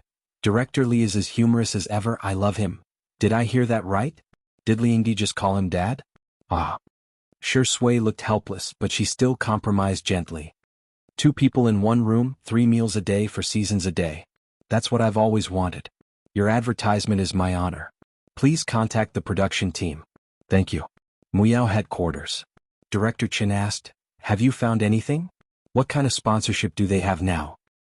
One is a car brand and the other is a watch brand. Sure Sway is the spokesperson for these 2 brands. Other than that, there's also the Xianxia app that Director Li is working with. Director Chen sneered. Just as I thought. These days without sponsorship there was no money. It seemed that 2 people in 1 room could only go for the low-budget route. They would probably be filming in a shabby venue later. Chapter 24. Half an hour later. The black nanny van arrived at the entrance of the Xiang family home. The crew members got into position, and the camera panned from inside the van to the entrance of the Xiang family home. The black iron gate that was covered with roses and orchids slowly opened, and the early summer breeze rustled the petals. It was breathtakingly beautiful on camera. Further ahead, there was a garden that looked like Alice in Wonderland with lush greenery and flowers everywhere. The sound of water flowing could be heard from the fountain, and a few white pigeons flew past, forming a perfect composition with the 3-story villa behind. The netizens were shocked. What kind of idol drama is this? Did the production team find a villa for filming? Although everyone was surprised, they didn't pay much attention to it. Even if they hadn't eaten pork before, they had at least seen pigs run. Weren't the male leads in TV dramas supposed to have a villa with a pool and a fountain? In the next second, the camera panned, and the endless vegetable field was reflected on everyone's screen. Huh? Am I seeing things? Are these vegetables? I think I see wheat and rapes too. Is that a farm in the distance? Why are there cows and wild boars? There's even a pond. There's a vegetable greenhouse. There's a glass greenhouse. What? The netizens who originally thought that the filming location was just a villa were shocked beyond words. There was land, vegetables, fish, and poultry. This was simply fulfilling the idyllic dreams of countless people. There was a villa, a garden, and a fountain, which at the same time satisfied the dreams of countless people. At this moment, the 2 were magically combined. The live stream had only started for half an hour, and everyone was already looking forward to the next content. Wouldn't it be better to pick vegetables and fruits? Wouldn't it be better to have afternoon tea in the greenhouse? Even if they didn't do anything and just lay there, it would feel so good. Thank you to the production team for taking me to experience the lives of the rich. I'm considered living in a luxurious mansion and farming, right? I can only say one thing. 2 under 1 roof is awesome. Director Li is awesome. I'm really impressed. How did the production team find such a godly location? How are other variety shows going to survive? At the headquarters of Muyao, Director Chen's expression could no longer be described as ugly. His pupils dilated as he stared at the screen in disbelief. How could it be? Was there such a place in Nanqing? Why had he never heard of it? Why did Li Jinyu find it and not him? He suddenly realized that with 2 under 1 roof as a comparison, the so-called Bamboo Sea Mountain Village would look like a joke when Heartbeat started airing tomorrow. Li Jinyu understood the psychology of the netizens very well. He asked Sure Sway to walk around in the name of familiarizing herself with the environment. In the comments, everyone was satisfied. It's about time to go back. Sure Sway pushed up his gold-rimmed glasses and said in a sexy voice, Miss Xianxia is still waiting for us. The comments section was visibly filled with hostility. So annoying, I don't want to see her at all, okay? What's so nice about the vase fairy? You might as well look at the garden. I'm begging Shurindi to walk around again. Gidge, this woman really doesn't deserve to be on the show with you, wake up. This female star with the surname X is awesome. I wonder how much money she spent to appear on this variety show with Sure Sway. TSK, it's not like she spent the money herself. She can just sleep with a few sugar daddies and get what she wants. Director, if you dare move the camera to Xianxia for even a second, I'll quit the live stream and never watch this variety show again. Chapter 25. Sure Sway, who was in the middle of filming, couldn't see the comments, but Li Jinyu did. He gestured at Shi Sui with a worried expression. Shi Sui nodded slightly, indicating that she got it. Li Jinyu was still thinking about whether he should adjust the livestream plan and let Xianxia appear when the guests arrived in the afternoon. It wasn't that he didn't want to give Xianxia some screen time, but he was worried that Xianxia would have a mental breakdown on the first day of the trial. How was he going to film later? To his surprise, Shi Sui looked calm and composed as she strode towards the villa. Li Jinyu was speechless. Daddy Shi, you can't walk so fast just because you have long legs. The comments section became more and more unsightly, and the official administrator of the Xianxia app had no choice but to ban some accounts. Unexpectedly, the netizens were even more conflicted. Even the officials have stepped in. As expected of the vase fairy. I don't want to see her for even a second. She's probably going to cry again later. If she dies, she'll probably cry at her mother's funeral. I just don't understand. How can an artiste with no acting skills, no singing skills, and no sense of variety show make so much money in the entertainment industry? Our researchers will be so disappointed when they see this. Li Jinyu was extremely worried, while Director Chen at the Muyao headquarters took a sip of coffee and cheered himself up a little. Shi Sui's popularity was expected. The venue was good, which was unexpected but also reasonable. It was probably because of Shi Sui's connections. If the first 2 points were both plus points, then the biggest minus point was about to come. This was going to ruin the variety show. Director Chen was full of expectations for Xianxia. He wished he could become the cameraman and rush up to Xianxia with his camera. He wanted to use that weird woman to persuade the audience to leave. Shi Sui's legs were long and her strides were big. She soon entered the villa. Unlike the cool colors of Shi Sui's house, the interior of the villa was warm and cozy. The furniture was all made of raw wood. It was exquisite but not luxurious. It had a sense of design but didn't make people feel that it was overdone. The place was full of life. For example, there were moon-shaped pillows scattered on the sofa, and there was a row of fleshy succulents on the windowsill. There was even a string of cartoon-shaped wind chimes ringing on them.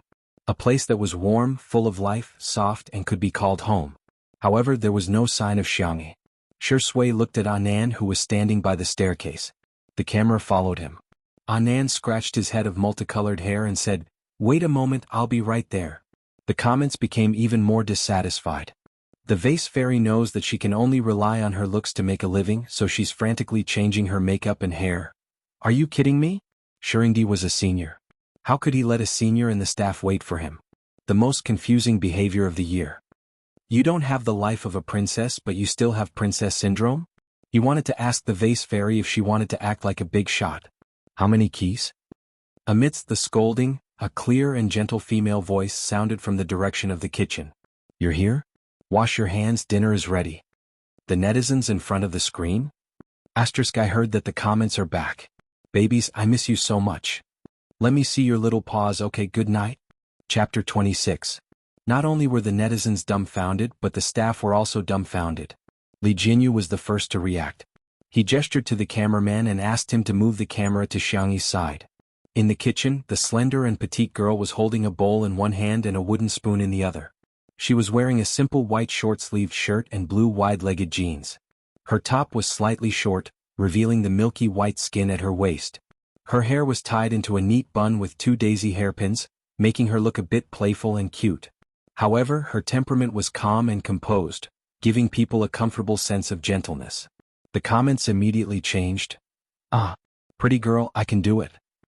The hairpins are so cute and the clothes are so pretty, please show me the same style. F***ck, I can't hate her anymore. She has such a pretty face, why can't she be forgiven? Li Jinyu, who had secretly glanced at the comments, breathed a sigh of relief.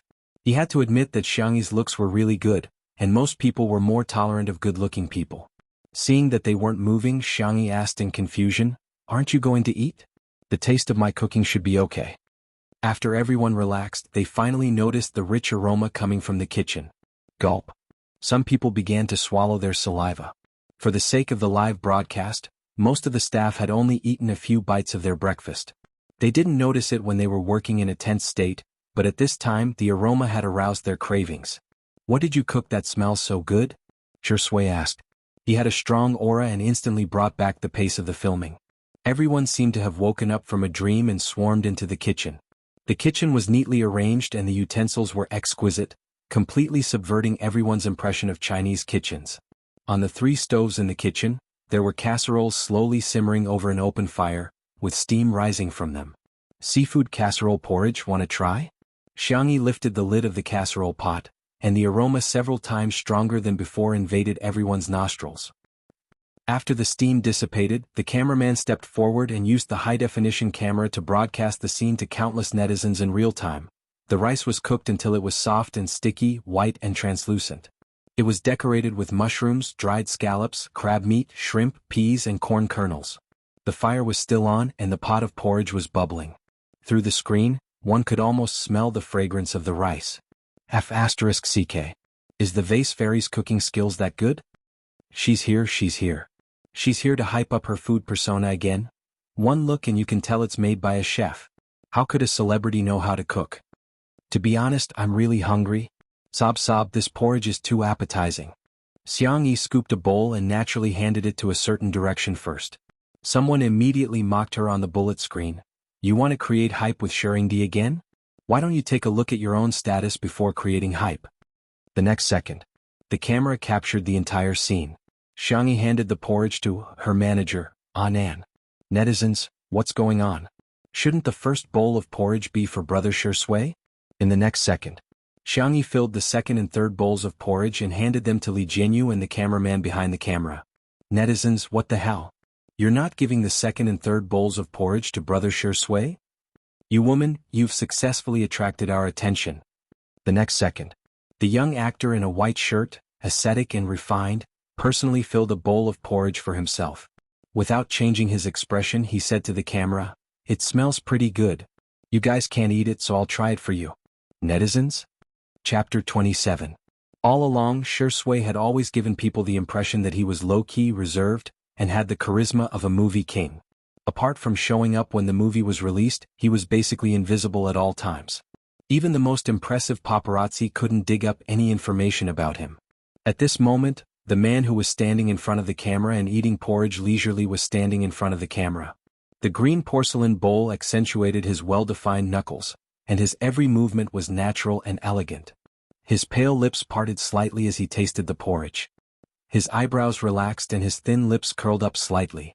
It tastes good. Ah, so handsome, so handsome. A bowl of seafood porridge made him feel like a Michelin restaurant. Yes, Shui is really the kind of person who makes everything around him seem expensive when he appears. Watching Shui eat makes me hungry too. Boo-hoo, I can't take it anymore. I need to order takeout for lunch in advance. Unlike Shui, who was calm and collected, Jianghu and the cameraman Lao Zhang both took a bite and their eyes immediately widened like copper bells. This is porridge? Is this really porridge? How can there be such delicious porridge in this world? The porridge that had just been scooped out was still scalding hot, and the two were panting from the heat. However, they couldn't stop eating one spoonful after another. Jianghu didn't even need a spoon as he held the bowl and poured the porridge down his throat. The other crew members were about to die from their greed. Although they, like the netizens, didn't believe that Xianxia had personally made this porridge, they subconsciously thought that the arrogant and princess-like Xianxia would never prepare a portion for them. However, they heard the girl say, "There are 3 pots of seafood porridge. I've counted, there should be enough. The cutlery is here, please divide it among yourselves." Thank you. The crew members were speechless. We actually have a share. Everyone was about to faint from this unexpected ecstasy. They hurriedly sent a few representatives to bring the pots to the side and divide the porridge. The netizens in the real-time bullet screen were all confused. Huh? What the hell? The Vase Fairy knows how to say thank you? Do you remember that she once hired 5 assistants to serve her? She even had to let others help her wipe her nose? Oh my god, she looks like a completely different person. She can't be pretending, right? Are you deliberately acting gentle and polite in front of Shui? However, no matter how hard the netizens racked their brains, they would never have thought that the person was still the same person, but the soul inside had changed. The staff members took turns to eat the porridge. Most of them were still busy. After all, the live broadcast was still going on. Jianghu motioned for Shui and Xianxia to go to the living room. The two of them sat down on the sofa. Shui sat upright. As an actor, his figure and bearing were always impeccable. Xianxia, on the other hand, leaned back on the sofa and placed a pillow on her waist. She said politely, "Welcome, Senior Shui." Shui nodded and said gently, "You don't have to be so polite. Just call me Shui." Xianxia wanted to say something but stopped on second thought. She seemed to have realized that she was being filmed, so she cleared her throat and said, "You are my senior and I am your junior. It's only right for me to call you senior." In fact, she really wanted to call Shui Zai Zai like her mother fans, but Anan said that it was more appropriate to call her senior. Little did she know that Anan was relieved, afraid that she would call him hubby, or darling, or something shocking. The conversation was very normal and warm, but the netizens in the live broadcast room were in an uproar. Isn't this sitting posture too relaxed? Does she really think this is her home? Oh my god, it's so scary to be uncultured. Is this how you use the word welcome? Come on, she's the one who's welcome at your house. I'm convinced. This female star X is really arrogant and shameless. Chapter 28.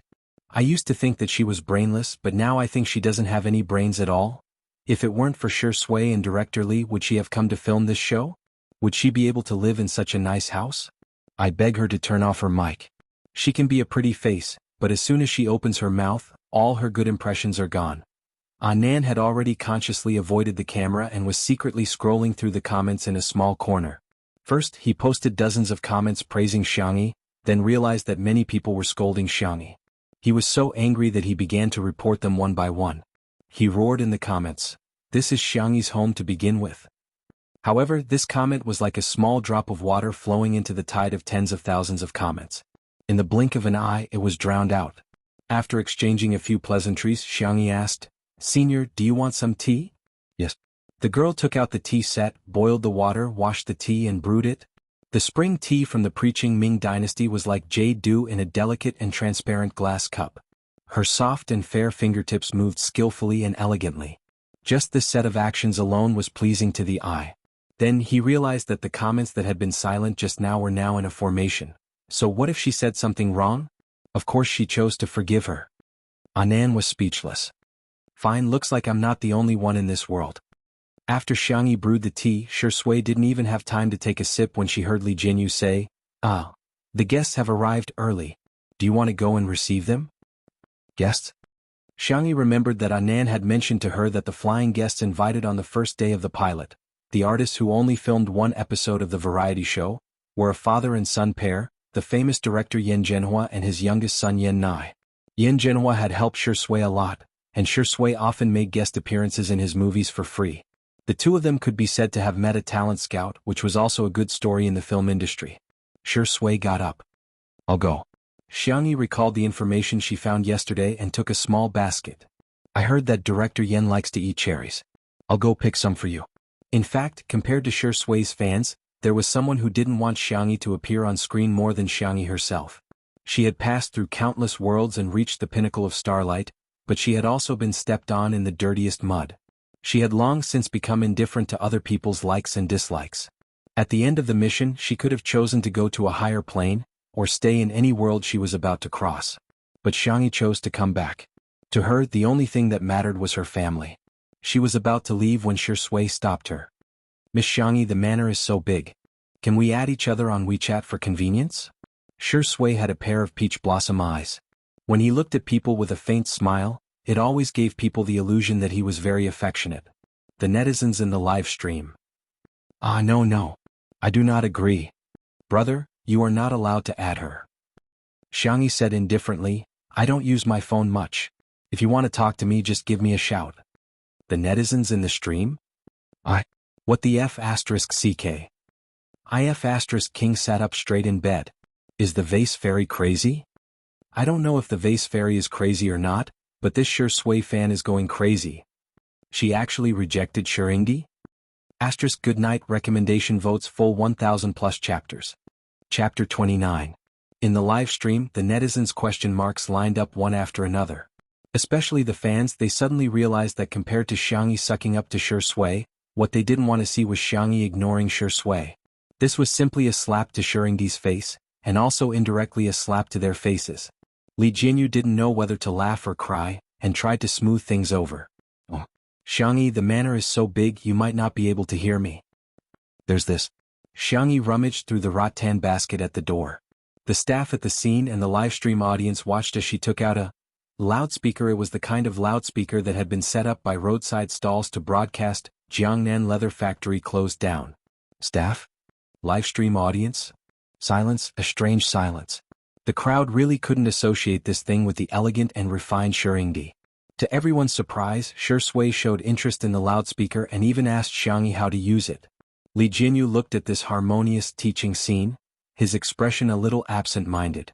He already had a hunch that the uploaders in the ghost section would clip a video of Shui holding the loudspeaker and playing wallets with the original price of 100, 200, 300, are all 20 yuan to the music.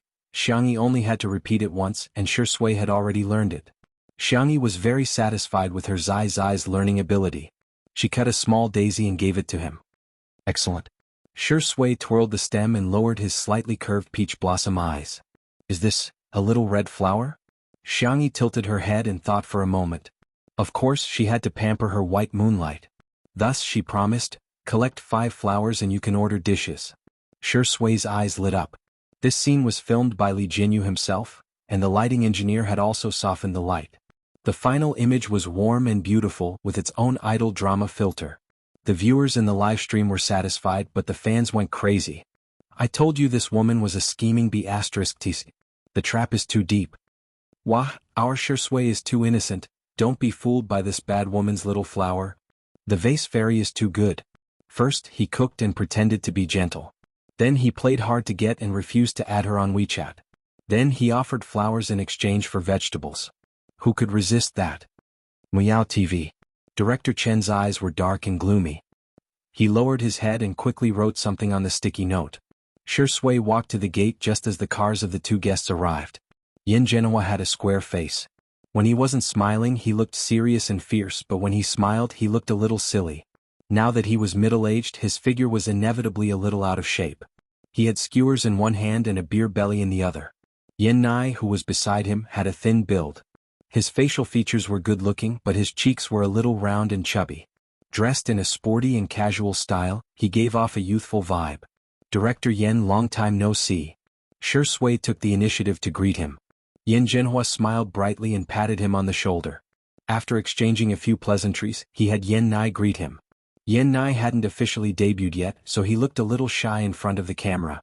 Hello, Uncle Shi. Does it make you sound old by calling him that? Why don't you call him Big Brother? Jianghu teased. Shui gently said, let him be. Just call him a kid. I'm old enough to be an uncle anyway. The live comments. Little brother is so cute. Debut online. I want Xianxia to call me a kid too. You're only 27 years old. You're not old at all. You're big brother, not uncle. Chapter 30. Because they were old acquaintances and good friends, the atmosphere was very harmonious. When they entered the manor, the Yen father and son who had seen the world, couldn't help but be amazed. This place is great. Anai, our yard is too small. Otherwise I would also want to plant some vegetables. Jianghu sighed. Xianxia nodded, his eyes filled with envy. He wasn't interested in vegetables but he wanted to plant some flowers. This was probably the Chinese people's natural planting genes. The father and son spoke the hearts of the netizens. After all, the pace of life nowadays was so fast. Who wouldn't yearn for such a beautiful rural life? The 3 of them walked to the door. Xianxia had also returned after picking cherries. The girl took off her straw hat and politely greeted Jianghu. Hello, Director Yen. You must be tired from the journey. Director Yen rarely went online, so he didn't know much about Xianxia's dark history. He only thought that the girl was pretty and polite, so his first impression of her was quite good. Xianxia's eyebrows and eyes resemble yours. He's even more handsome than in the photos. Xianxia praised both father and son. Shui couldn't help but raise her eyebrows. He was just a child. What was there to distinguish between handsome and not handsome? Parents liked it when others praised their children. Director Yen was no exception. The corners of his eyes crinkled as he smiled. Anai, call her sister. Xianxia stared at Xianxia for a few seconds. The teenager didn't know how to hide his emotions, so he said reluctantly, hello, sister. Xianxia sensed that he seemed to be a little resistant to her, but she couldn't be bothered to investigate. She had always been more patient with girls and children. I just picked some cherries from my yard. I'll wash them with salt water. As she spoke, everyone's eyes fell on the small basket she was carrying. The wicker basket was exquisite and small, and it was filled with cherries. It was the season for cherries to ripen. Xianxia had chosen ripe cherries. The fruits were plump and round, and they were so red that they were almost purple.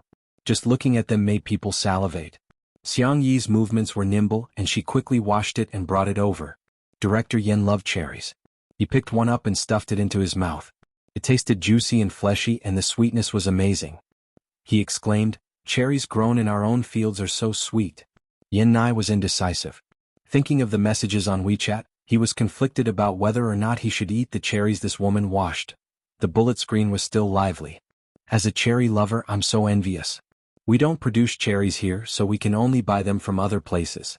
When will I be able to experience this kind of life of picking and eating fresh? My land? I want to ask, does being an artist really not require a brain? Your home? Can your family live here? Aya, it's just a variety show, don't take it so seriously. This is the girl's home during filming. Dog Yen, get lost. Can't you say that you're rude? Can you do whatever you want just because you're good looking? While they were arguing, Li Jianyu's voice came from the broadcast room. Okay, that's all for the morning trial. We'll adjust the equipment and continue in the afternoon. The netizens were speechless. The screen turned black just like that.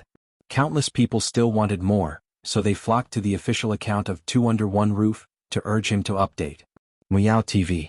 The employees sat upright and watched the live stream for more than an hour. Their necks were a little sore and everyone looked at Director Chen in unison. Director Chen's expression was gloomy. Inform everyone that we're having a meeting. Get the person in charge of the PR department to come see me. Sure, Sui shouldn't be criticized, right? It didn't matter. That Xiangyi, who didn't know any better, was a ready-made live target. Chapter 31. After the live stream was paused, Li Jianyu made a simple summary and announced the statistics of the morning's live stream. Our highest number of viewers reached more than 6 million. We're number one for the same time period. Thank you for your hard work, teachers. The staff applauded. But Li Jianyu changed the topic. After all, today is Saturday and Daddy sure. Teacher sure has his own popularity. If our content is not attractive, even with the gimmick of a live variety show, it will be difficult to maintain the popularity. Although Yen Zhenhua was only a flying guest, he still gave a suggestion. You chose a very good venue. I think the production team can give out missions, and when the guests complete them they can receive a certain reward. For example, pick a basket of cherries and get a dish for lunch. Thank you, Director Yen. We'll take your suggestion seriously. Then Li Jianyu, the scriptwriter, producer and others went for a discussion. Xiangyi asked, Senior Sure, Director Yen, what do you want to eat for lunch? Yen Zhenhua thought the production team would order takeout, so he said casually, Nanqing's crayfish is quite famous. How about crayfish? Xiangyi looked at Shui. The young actor nodded slightly and said gently, I'm fine with anything. What an easy child to raise. As for Yen Nai, Xiangyi ignored him. She wouldn't waste her feelings or time on people who hated her. Yen Nai, who was about to express his opinion, he felt like he was being targeted. The phone in his sweatpants kept vibrating. Yen Nai hesitated and found a quiet corner before taking it out. The messages were all from one person. Sister Wanyan, Big Brother, are you there yet? Sister Wanyan, wow, I'm watching your live stream. You're so handsome today. Sister Wanyan, actually, I didn't want to talk to you about this, but Xiangyi, she's really... I'm not trying to drive a wedge between us. She and I used to be good friends, but because I advised her not to seduce Shirindi, there were a few screenshots below. Qin Wanyan tried to contact Xiangyi via WeChat, SMS and other methods, but Xiangyi didn't reply. Yen Nai pursed his lips in distress. His father was busy and his mother was strict. Qin Wanyan's appearance was like a gentle and caring big sister. He was especially dependent on Qin Wanyan and almost saw her as his own sister. In the past year, Qin Wanyan and Xiangyi had become good sisters and best friends. He'd seen Xiangyi a few times and indeed didn't have a good impression of Xiangyi. She was vain, boastful, and had a bad attitude towards the service staff. More importantly, she had once treated him. Yen Nai's face paled as he recalled that scene, and the nausea welled up again. But he had a sensitive and self-abased personality. He didn't dare say anything harsh to Xiangyi, so after thinking about it, Yen Nai thought of the most harsh sentence he could think of. Helplessness. Sister, don't worry. I won't eat anything she touches. Chapter 32. On the other end of the screen, Qin Wanyan was speechless. The corners of her mouth twitched uncontrollably on her exquisitely made-up face. Was this Yen Nai an idiot? She had said so much because she wanted him to deal with Xiangyi. It would be best if he had a conflict with her. If that happened, the netizens would definitely curse Xiangyi to death. But he didn't eat anything she touched. What kind of threat was this? At the Xiang residence. When he saw Xianxia begin to process the crayfish, Yan Zhenhua was surprised. "Young lady, you can cook?" "A little," Xianxia said calmly. The crayfish were originally prepared for Xiang foam.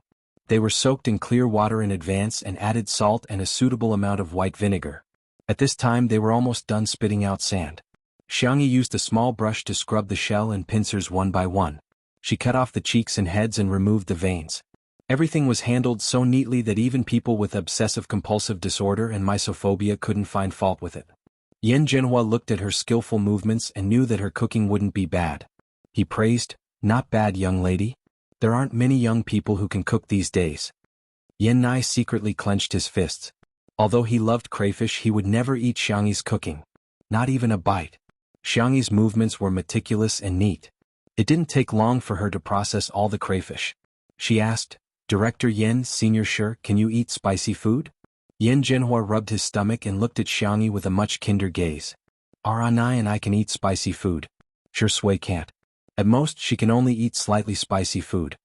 In the entertainment industry, he was probably the only one who dared to call Sure Sui a child. Xiangxia nodded. "Okay, then I'll make 2 flavors.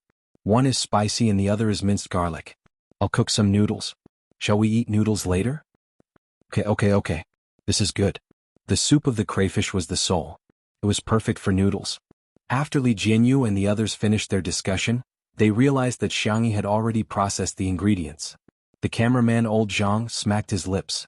He was still thinking about the bowl of seafood porridge. Seeing that the ingredients had been properly prepared, he couldn't help but whisper, "Director Li, do you think Xiangxia really knows how to cook? It looks pretty decent to me." Li Jianyu was also confused at this moment. He had never heard that Xiangxia could cook. Click, the switch of the stove is turned on, and the blue flame jumps up. Xiangxia calmly heats up the oil, puts in scallions, ginger and garlic and stirs up the fragrance. After the oil is heated up, she adds a piece of self-made beef oil hot pot base. The overbearing and barbaric aroma quickly fills everyone's nostrils. There was only one word to describe it: fragrant. Old Zhang and Li Jinyu looked at the little girl with thin arms and legs in a daze as she stir-fried a big pot of crayfish. She even tossed 2 ladles. "Everyone in position, get ready to shoot. Little Song, come over and shine." Fei Fei confirmed the broadcast equipment. Old Zhang, Jianghu, Shaoxin. There was no need to say the rest. Old Zhang and the other 3 cameramen had already skillfully found their positions. *Slurp, I'm so hungry. Good night.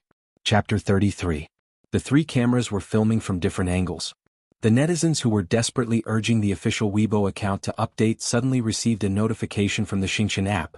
The streamer you follow, 2 Under One Roof, has started broadcasting. Click to join the live stream. Everyone, oh? It's finally starting? We can see Shuringdi again. And our adorable little brother Yan Nai. However, after clicking into the live stream, a very impactful scene appeared. Old Zhang had resigned from Muyao TV at the same time as Li Jianyu. He had many years of experience in photography and had even filmed food documentaries before. Hence, he naturally chose to film from the perspective of food close-up. Xiangxia threw in a handful of onions, and the aroma rose by a few degrees. She then added in some crayfish butter. After the butter and chili hot pot base melted, she added in the slightly deep-fried crayfish. Sizzle, even through the screen they could smell the aroma wafting over. Huh? Did I enter the wrong channel? What am I seeing? The vase fairy is cooking? Is the AI head replacement technology so advanced now? Can they replace the vase fairy's head with another chef's? What the hell? This is the vase fairy herself. Did she toss a ladle? Toss a ladle? This big iron pot must weigh more than 10 kilograms, right? *CK, she really knows how to cook.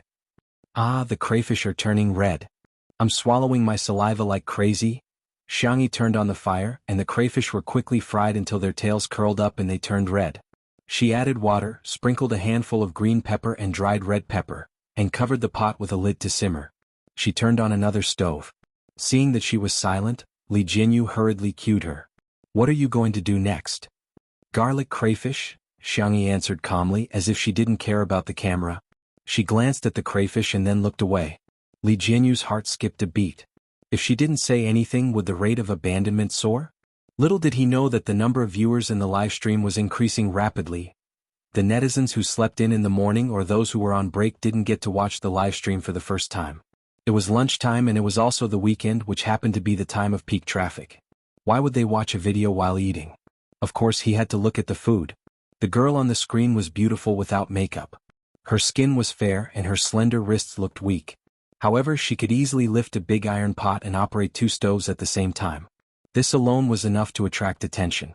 Most importantly, the crayfish she stir-fried looked too delicious. The atmosphere in the live broadcast room was surprisingly harmonious. Why are these hands suddenly so black?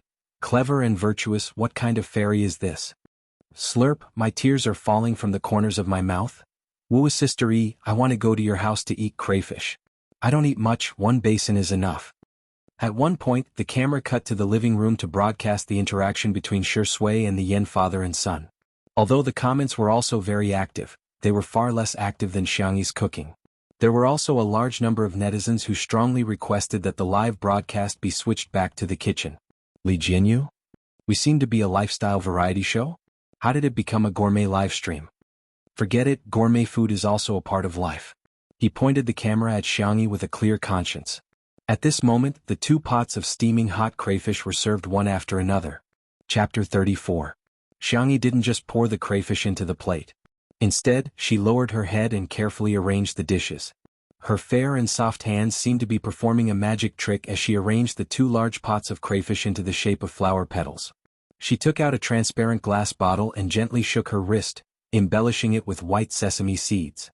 The 2 cold dishes, crispy cucumber salad and sour and spicy lemon radish, were also decorated with carrots carved into flowers. In the livestream. Oh my god, it looks even better with this arrangement.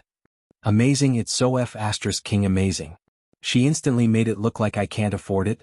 I just ordered crayfish takeout and there's still 40 minutes to go. I'm about to cry. Oh my god, she actually made 2 cold dishes and even stir-fried some vegetables. What kind of logical planning ability is this? You're exaggerating. She just knows how to cook. Which of the chefs in the East isn't better than her? That's right, what's the point of making it so fancy? Who has so much time and energy to arrange dishes? Do I have to learn carving just to eat? Are you crazy? You're living a rough life, but you don't allow others to be refined? The live comments were a mess, but in reality, it was a joyous occasion. Yen Zhenhua called Yen Nai over to serve the dishes while he himself was itching to cook some scrambled eggs with tomatoes. He happily carried it out and placed it next to the crayfish. Come, I'll add another dish for you kids. Thank you, Director Yen.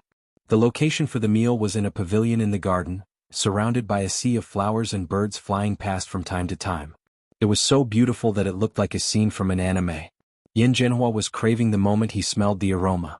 He didn't even bother to put on disposable gloves as he peeled a spicy crayfish. The rosy and glossy crayfish had been handled very cleanly without a trace of odor or dirt. The moment it entered his mouth, the fresh and spicy soup splashed out between his lips and teeth. The smooth and tender crayfish meat only felt numb after he swallowed it, but more than that, there was an endless aftertaste. You're a good cook, young lady? Yen Zhenhua praised sincerely before immediately peeling another one. Spicy enough. It's strong enough. All chefs would be very happy when their food was recognized, and Xianxia was no exception. She smiled and pushed a pot of boiled edamame in front of Yen Zhenhua. This is boiled in light salt water, it can relieve the spiciness. Yen Zhenhua's eyes lit up. Crayfish and edamame are a perfect match. Young ladies are particular about people. Shui couldn't eat spicy food, so she chose the garlic-flavored one. The young and handsome man slowly put on his gloves and peeled the prawns in a refined manner, as if he was cutting a steak in a top-notch Western restaurant. After entering the mouth, the aroma of garlic bloomed on the tip of the tongue, but it was not choking. Instead, it blended with the aroma of various spices. The spiciness of the green pepper was neutralized with sugar, and the sweet and spicy garlic taste was easily acceptable. Shui's movements were still graceful, but her eyebrows were relaxed and her long legs were slightly bent. She was in an extremely relaxed posture. The only one who was in pain was Yen Nai. The aroma of the 2 flavors of crayfish wafted into his nose. He was clearly full in the morning, but now his stomach was so empty that he was about to faint from hunger. The young man's clean and slightly protruding Adam's apple kept moving up and down as he struggled wildly between eating and not eating.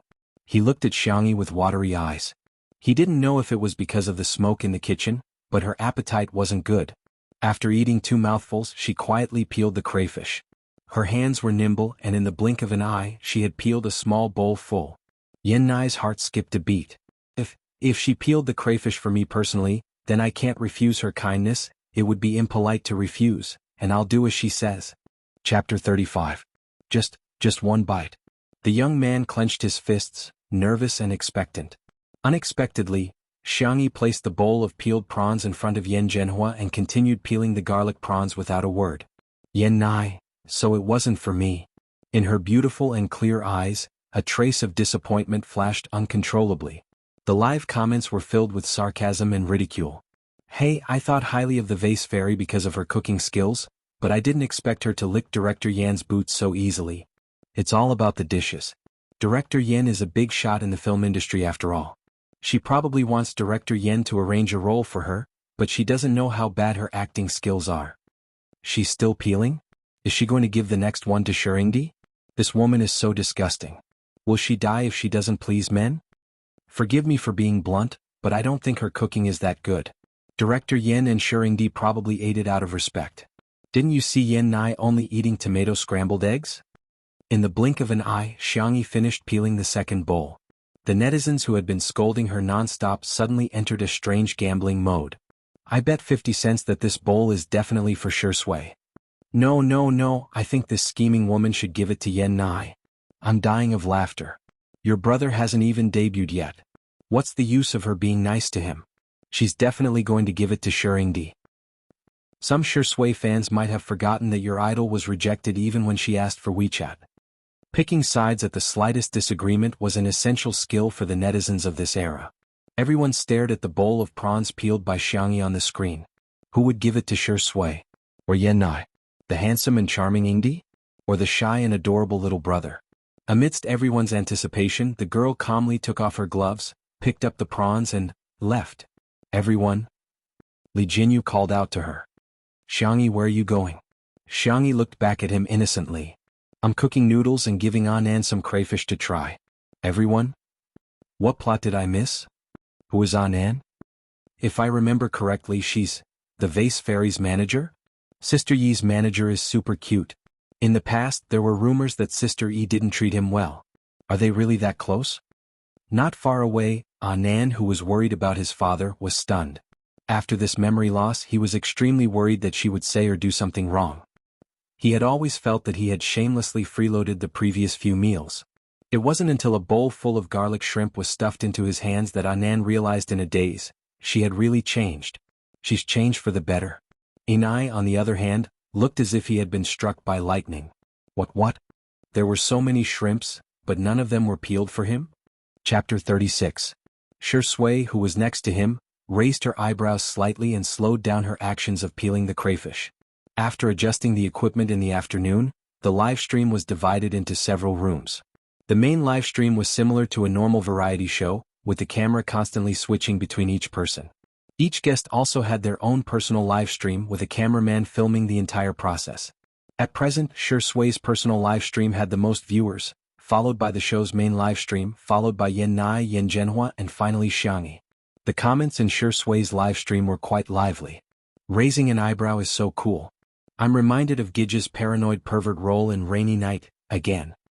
Hey, why do I feel like Shui is a little upset? It's like a kindergarten kid who didn't get his favorite toy.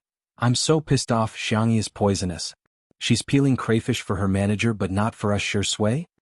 The vase fairy seducing Shuringdi makes me angry, but the vase fairy ignoring Shuringdi makes me even angrier. Xianxia's cameraman was old Zhang. His style was very similar to Li Jinyu's, who liked to shoot beautiful scenes. Thus, he stood a little further away wanting to take a shot of Xianxia from afar.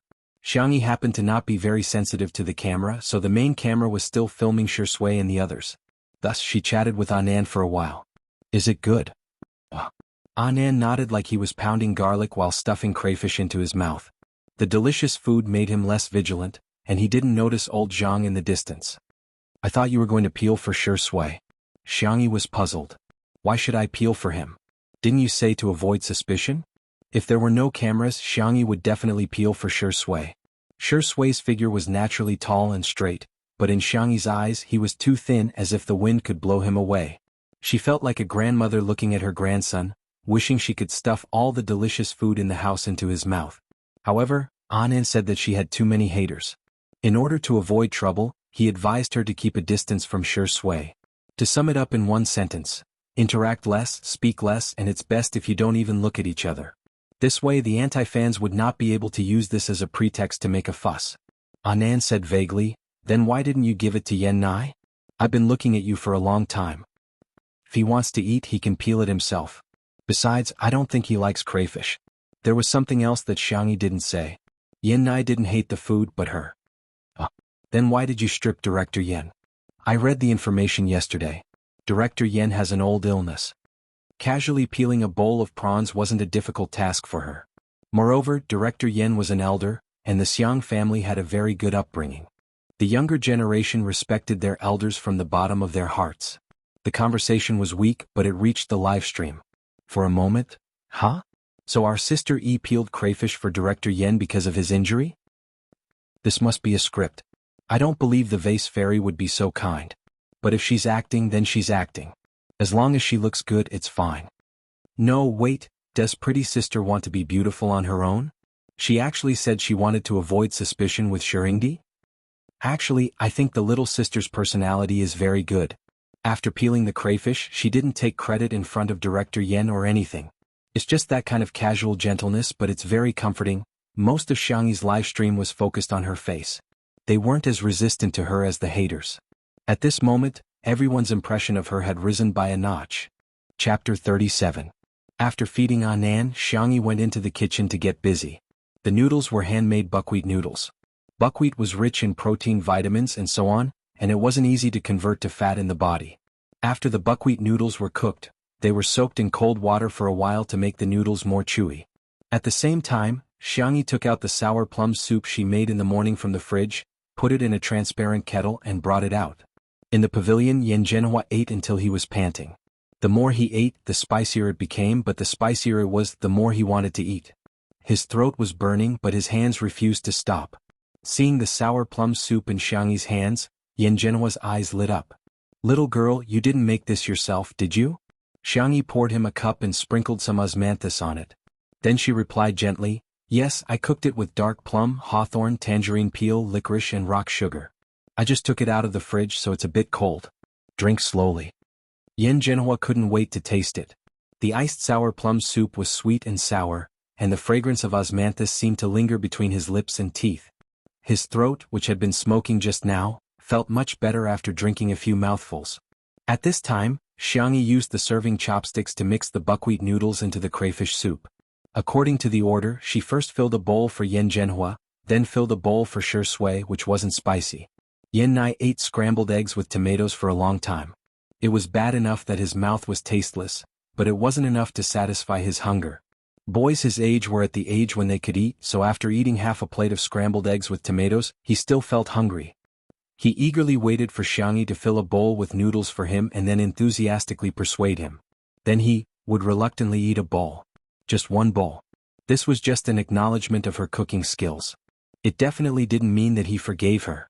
He didn't expect Xiangxia to fill the third bowl for himself.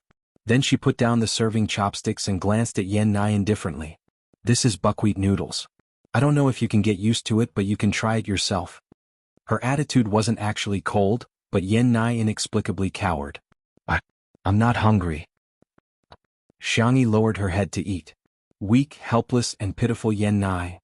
He felt as if there were 8 big words written above Xiangxi's head. Eat it or not. If you don't want to eat it, then forget it. If it were someone else, they might have been concerned about Yen Nai. However, Yen Zhenhua was very magnanimous and only cared about eating by himself. Xianxia looked gentle, but she had a sense of propriety when interacting with others. She would never meddle in other people's business. Therefore, the more Yen Zhenhua enjoyed the meal and the more full he was, the more pain and hunger Yen Nai felt. Burp. Yen Zhenhua, who had eaten his fill, burped. Xianxia also stopped eating.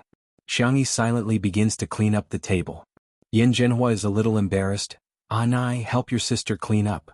Xiangxi's portion was on the larger side, and Yen Nai didn't eat a single bite. Xianxia didn't eat spicy food, so there was still some spicy crayfish left. Yen Nai nodded and really began to clean up. This young master, who had never done any household chores, was in a difficult position. Should I throw these away? The question was directed to Xiangxia, but he couldn't bring himself to call her sister. In his heart, the gentle, intellectual and understanding Qin Wanyan was his sister. Xianxia. She didn't deserve it. The live comments. Ah Wei is dead. This little puppy is too soft and cute. Boo-hoo, I miss little brother Rua's face and those little boobs are so cute. Don't throw them away. Give me the address, I'll take a taxi there and eat it all. Ahem. Li Jianyu cleared his throat behind the camera and shamelessly said, Little brother Yen Nai, our production team is willing to take back the leftovers. Yen Nai was stunned. That's not very good. After all, it was leftovers. Would anyone really be willing to eat them? Chapter 38. The next second, all the staff members on site nodded in unison. Yen Nai. Little did they know that the bowl of seafood porridge in the morning had only whetted everyone's appetite. Later, when they smelled the aroma of the crayfish, if it weren't for their professional ethics, they would have turned into hungry wolves and rushed over to grab the food. Xianxia, there's still sour plum soup in the fridge. Do you want it? The girl's voice was soft and polite, which sounded like the sound of nature in the ears of the staff. Li Jinyu said without reservation, Yes, yes, yes. Then I'll go get it. No, no, no, Teacher Xianxia, please take a seat. We'll do it ourselves. The audience in the live stream? They were still calling her Xianxia in the morning, but now they're calling her Teacher Xianxia. This must be the most unscrupulous program in history. Wait, a slow, low voice reached everyone's ears. Shi Sui's thin lips curled into a lazy, evil smile. How do you calculate the return fee? Yan Zhenhua reacted quickly and chimed in, That's right, this recycling of old cell phones and home appliances even has to change pots and scissors. The program crew, damn, how could they forget about these two old foxes? After some negotiation, Shi Sui proposed a humiliating clause. The program crew had to help clean up, including but not limited to cleaning up the dishes, washing the dishes, wiping the table, etc. The netizens in the live stream initially thought that the program crew wouldn't agree, but the camera changed. More than a dozen staff members surrounded the small amount of crayfish. Those with fast hands could grab two, while those with slow hands could only grab one. They couldn't bear to eat it all at once and slowly ate it in their hands, as if they were eating some precious and expensive delicacy. Not to mention the noodles, each person could only pick one portion. Everyone couldn't care less about cleanliness as they carefully soaked the crayfish soup before eating it like it was a treasure. The satisfied expressions of the staff members were too real. Only then did the audience realize that Xianxi's cooking was really delicious. I'm hungry, I opened the mysterious yellow app again. Haha, good thing I ordered takeout early. I can watch while eating. The earlier I spend, the earlier I can enjoy. I'm dying of laughter. In other variety shows, it's always the production team squeezing the guests dry. I didn't expect it to be the other way around. Haha, this is the first time I've seen the production team help the guests clean up. With someone helping to clean up, Xianxia was also happy to be free. She poured a cup of sour plum soup and sipped it. Yan Zhenhua and Shi Sui chatted about the past for a while. They talked about the tough experience of filming in the deep mountains. That day was a night shoot and it was raining. Using the jokes you youngsters use, that rain was heavier than the day Yiping went to ask her father for money. Shi Sui was filming a fighting scene. She rolled around in the mud, and her eyelashes were covered in mud. Although Yan Zhenhua was getting on in years, he was still very humorous. When he spoke, it was as if he was doing a monologue. But after that day, our crew had a farmhouse restaurant's earth-pot chicken. It was really delicious. Xianxia didn't interrupt, but she listened very carefully. From time to time, she would nod or smile in response. She said softly, There's an earth-pot stove in the small kitchen. Shall we make earth-pot chicken or stew for dinner? Yan Zhenhua slapped his thigh excitedly. Good, good, good. Do you want to burn some firewood? I'll go chop some firewood right away. A certain well-known director had completely forgotten that he had come to the show to chat and relax with Shi Sui. Xianxia, you have an old injury on your hand, let me do it. Yan Zhenhua was stunned for 2 seconds before smiling. You're quite meticulous, young lady. You peeled the crayfish for me because of an injury? There was an uproar in the live stream. Asterisk. There are over 200 comments on this chapter. I'll add more today. The bad student Nuan is going to catch up on her homework. Good night. Chapter 39. Huh? Is that why the vase fairy peeled prawns for Director Yin? I suddenly feel like the vase fairy isn't that annoying anymore. It's like she's a different person. Oh my god, my impression of Xianxia has really changed. Not only is she a good cook, she's also meticulous and knows how to take care of people. It's true, it's true. I was just watching Pretty Sister's stream and heard her conversation with her manager. She even took the initiative to avoid suspicion with Shurindi. Hype? A dog can't stop eating sh*t. How can the vase fairy change? It's just a script. There are so many fools these days who still believe the celebrities in variety shows are real. There was a lot of discussion in the comments. Some people had changed their opinion of Xianxia, while others were still relentlessly criticizing her. However, everyone's unified thought was, Xianxia would definitely show off in front of Yan Zhenhua. Unexpectedly, the girl only smiled faintly. I'm going to chop wood. That's it? She didn't take credit, didn't show off her meticulousness, and even remembered such a small detail like Director Yan's old injury? Yan Zhenhua was even more satisfied with Xianxia. Let's go, Shui. Let's go take a look. Shui pushed her gold-rimmed glasses up her nose and followed. Yan Nai was also dragged along by his father. The small kitchen was a traditional Chinese-style building. There was a pot, a stove, and corresponding kitchen utensils. There was dry wood prepared all year round, but it hadn't been chopped yet. Yan Zhenhua was determined to prove that he hadn't aged. He picked up the axe and chopped a few times. The wood either fell from the stump or wedged into the wood. Yan Zhenhua was old after all. After a few tries he was out of breath. However, Yan Zhenhua still firmly believed that there was no problem with his method. He just didn't have enough strength. He patted Yan Nai's shoulder. Nai, try it. Yan Nai hesitated. I can't. Can you be a little more manly? Yan Zhenhua said loudly. Listen to me, use your strength from this angle. He spoke and gestured as he explained eloquently. It was as if he was lecturing someone on the set. Yan Nai tried twice and also failed. Yan Zhenhua was a little unhappy. Where did all the food go? You can't even do such a small task? Instantly, the bullet screen started to fire at him. Your brother is thin to begin with, and he's never done this kind of work before. Isn't it normal that he can't chop well? What kind of father is this? Yan Nai didn't even take a sip of water other than scrambled eggs with tomatoes. It's bad enough that he doesn't care about his son, but he's so fierce. The little puppy is so pitiful. I'm physically and mentally uncomfortable with a middle-aged greasy man like Yan Zhenhua who likes to be a teacher and give advice.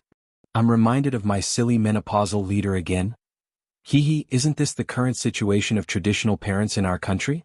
Apart from suppressing and criticizing their children, they never consider their children's feelings. Yan Nai's personality had always been sensitive. Being scolded in public, he was momentarily stunned. He stood there in a daze and even forgot to defend himself. Li Jianyu's heart was in his throat. He was afraid that the atmosphere would become awkward because of this. Suddenly he heard the man's low chuckle. Teacher Xianxia, can you teach us? The netizens were speechless. Brother, you're too flirtatious. Who can resist that? Xianxia nodded and demonstrated. The girl raised her hand and the axe fell, splitting the wood into two. Her movements were clean, neat, and valiant. It was as if she was cutting a cake. In an instant, the netizens were speechless. Pretty girl. No, pretty sister is too much. Chapter 40. Xianxia's display of skill shocked countless people in front of the screen. The on-site staff were also shocked. They thought Xianxia was just joking, but they didn't expect her to really know how to chop wood. Yan Nai's eyes widened, filled with shock. She really did it? A soft and calm voice suddenly sounded in his ear. It's not that you don't have enough strength, it's that there's a problem with your technique. Try this. Yan Nai froze for a few seconds before realizing that Xianxia was teaching him. She slowed down her movements, her tone was patient, and her explanation was logical. Yan Nai tried it after listening and actually managed to chop a slightly smaller piece of wood. Yan Zhenhua was happy, but he was a typical male chauvinist. He snorted. You only chopped one piece, what's there to be happy about? He didn't think much of it. After all, Yan Nai's grandfather and his father had taught him this. Yan Nai's eyes that had just lit up gradually dimmed. Live comments. Yan Zhenhua is poisonous. What's wrong with praising your son? Must you attack him like this? A round of applause rang out. It was Xianxia who was supporting him. That's amazing. Yan Nai shyly clenched the wooden handle of the axe. It's nothing. She was the woman he used to hate, but now he was being praised, very happily. Sui's lips curved slightly as she cooperated. Yeah, Nai is good at learning and practical. The young boy was even happier. If he had a tail, it would probably be wagging. Xianxia looked at Yan Zhenhua and smiled. Director Yan, aren't you going to praise Yan Nai? Yan Zhenhua waved his hand. Oh, how can I say that? Praising an actor was fine, but praising his own son? That was too embarrassing. I think children should be praised more. Xianxia picked up another axe and chatted while chopping wood. When I was a child, I liked it when my elders praised me. Every time they did, I was especially motivated. This statement resonated with many people. It's me, the more the teacher praises me, the more motivated I am. I really like to flatter my sisters, and I also like it when my sisters flatter me in different ways. Ha ha ha. Sister E is so hardworking. She's so efficient, so valiant and gentle. Woo, I'm turning from a passerby to a fan. Yan Nai didn't have any expectations for Yan Zhenhua. He actually knew that his father loved him, but his way of expressing it was reserved. Therefore it didn't matter. He didn't really need his father's approval. But unexpectedly, Yan Zhenhua coughed. That is not bad. Keep up the good work. Yan Nai jerked his head up and stared at his father in disbelief. Yan Zhenhua felt embarrassed after praising him. He touched his stomach and looked away. I'll go take a look at the chickens. I can't chop firewood, but I'm good at killing chickens. Chapter 41. The live comments. Huh? Director Yen can't be at Sundra, right? I actually think Director Yen is very cute. Chicken? Don't come over, I'm going to scream. Director Li Jianyu, who had been paying attention to the netizens' comments throughout the entire process, heaved a sigh of relief when he saw the change in the live comments. Thinking back, he realized, did Shi Sui and Xianxia inadvertently work together? And they even cooperated perfectly? Li Jianyu didn't have time to think about it in detail as his attention was attracted by the comments praising Xianxia. He also noticed that the number of viewers in Xianxia's personal live stream had actually increased. Although the increase wasn't huge, it was a reflection that more and more viewers were becoming interested in her. Perhaps, there was a deeper meaning behind Daddy Shi's recommendation of Xianxia to star in this live variety show? Yan Zhenhua ran to the chicken coop to take a look. There were more than a dozen chickens in total, as well as a nest of freshly hatched chicks with light yellow fluffy feathers. The chicken coop was very clean, and there was a thick layer of hay on the ground. There wasn't any smell. Shi Sui also came over, and Xianxia even stuffed him with a small basket so that he could pick up some eggs. Because the scene of the chickens being slaughtered was too bloody, the cameraman paused the filming. Yan Zhenhua scanned the chicken coop with his eyes, intending to pick the fattest one. He casually chatted, Shi Sui, what do you think of that little girl, Xianxia? Shi Sui slowly picked up an egg. The female staff at the side couldn't help but look at him. His fair and slender hands with distinct joints didn't look like someone who would do such a thing at all. But when he did, it was incomparably elegant and pleasing to the eye.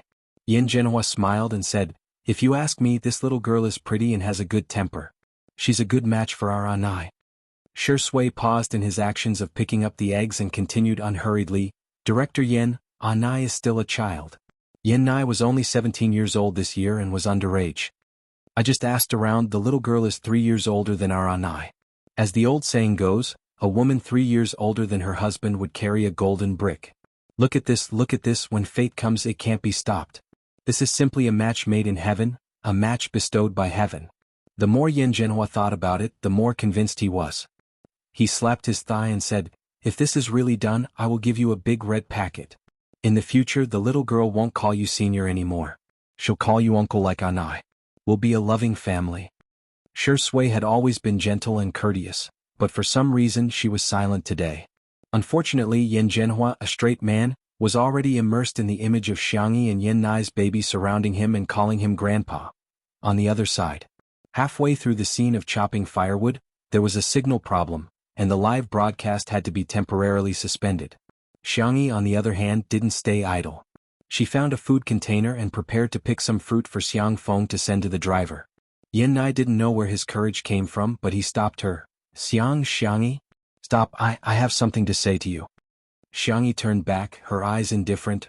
What's the matter?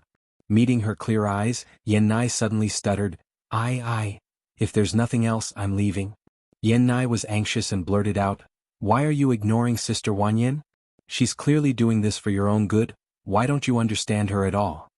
Xianxia was at a loss. Who? Yan Nai said indignantly, it's fine if you pretend not to know me, but do you also pretend not to know Sister Wanyan? Xianxia, you have no heart. A question mark slowly appeared on top of Xiangxi's head. This chapter was updated after reading the comments on QQ. There will be an update in the morning, so it will be late, so I'll say good night first. Chapter 42. Known, Condition A. The child knows me. Condition B. The sister Wanyan that the child mentioned knows me. Condition C. I don't know them. From this, it could be understood that he was a friend of the person who occupied her body. After sorting it out, Xianxia said good-naturedly, "Sorry, I lost my memory. I forgot all the memories of the past year." How could Yan Nai believe her? The little boy trembled with anger. You're lying again. You used to lie all the time, saying you lost your memory and tricking Sister Wanyan into being nice to you. He lowered his eyes, feeling wronged. Why did you pretend you didn't know me? You were the one who confessed to me, and the one who touched my hand was also you, Xianxia. In a flash, Xianxia understood what was going on. No wonder Anan and Xiangfeng always used the word waste. Well, it was on. So the one who occupied her body was a sea king? Thinking of the scumbag who took the little white flower to break up with her, Xianxia actually felt a little pity for him. He cuckolded her, she cuckolded him, she cuckolded him, she cuckolded him, he cuckolded her. This was simply like a wonderful frog eating a wonderful crispy horn, wonderful entering Mickey Mouse's wonderful house, wonderful to the extreme. The little boy's eyes were red, and his eyelashes were stained with moisture. His bad attitude towards her had a reason, so Xianxia couldn't help but feel a little more like spoiling a cub. Yan Nai, look at me, look into my eyes, okay? The girl softened her voice, almost coaxing a child. Yan Nai hesitated, then raised his eyes. Xianxia patiently explained, "Have you ever heard of dual personality? Maybe you don't believe it, but in the past year, do you really think the Xianxia you knew and the current me are the same person?" Yan Nai was stunned. Indeed, they didn't look alike. That Xianxia had frivolous eyes, vain and pompous, and when she touched his hand, it was really disgusting. But the girl in front of him now had a gentle temperament, clear eyes, and eyes that seemed to be full of stars. Her whole person was bright and soft. She was a completely different person. "You have an answer in your heart, don't you?" Xianxia said softly. "I apologize for what happened in the past, but I really don't have those memories. If you want to vent your negative emotions on me, I'm fine with it. But I hope you understand that I didn't lie to you, and there is no need for me to lie to you." Yan Nai's voice was slightly nasal. "You're lying. No. You are a liar." "Fine, you don't want to listen to me, do you?" Xianxia looked around and picked up a sickle expressionlessly. She asked casually, "Do you believe me now?" Yan Nai. 2 minutes later.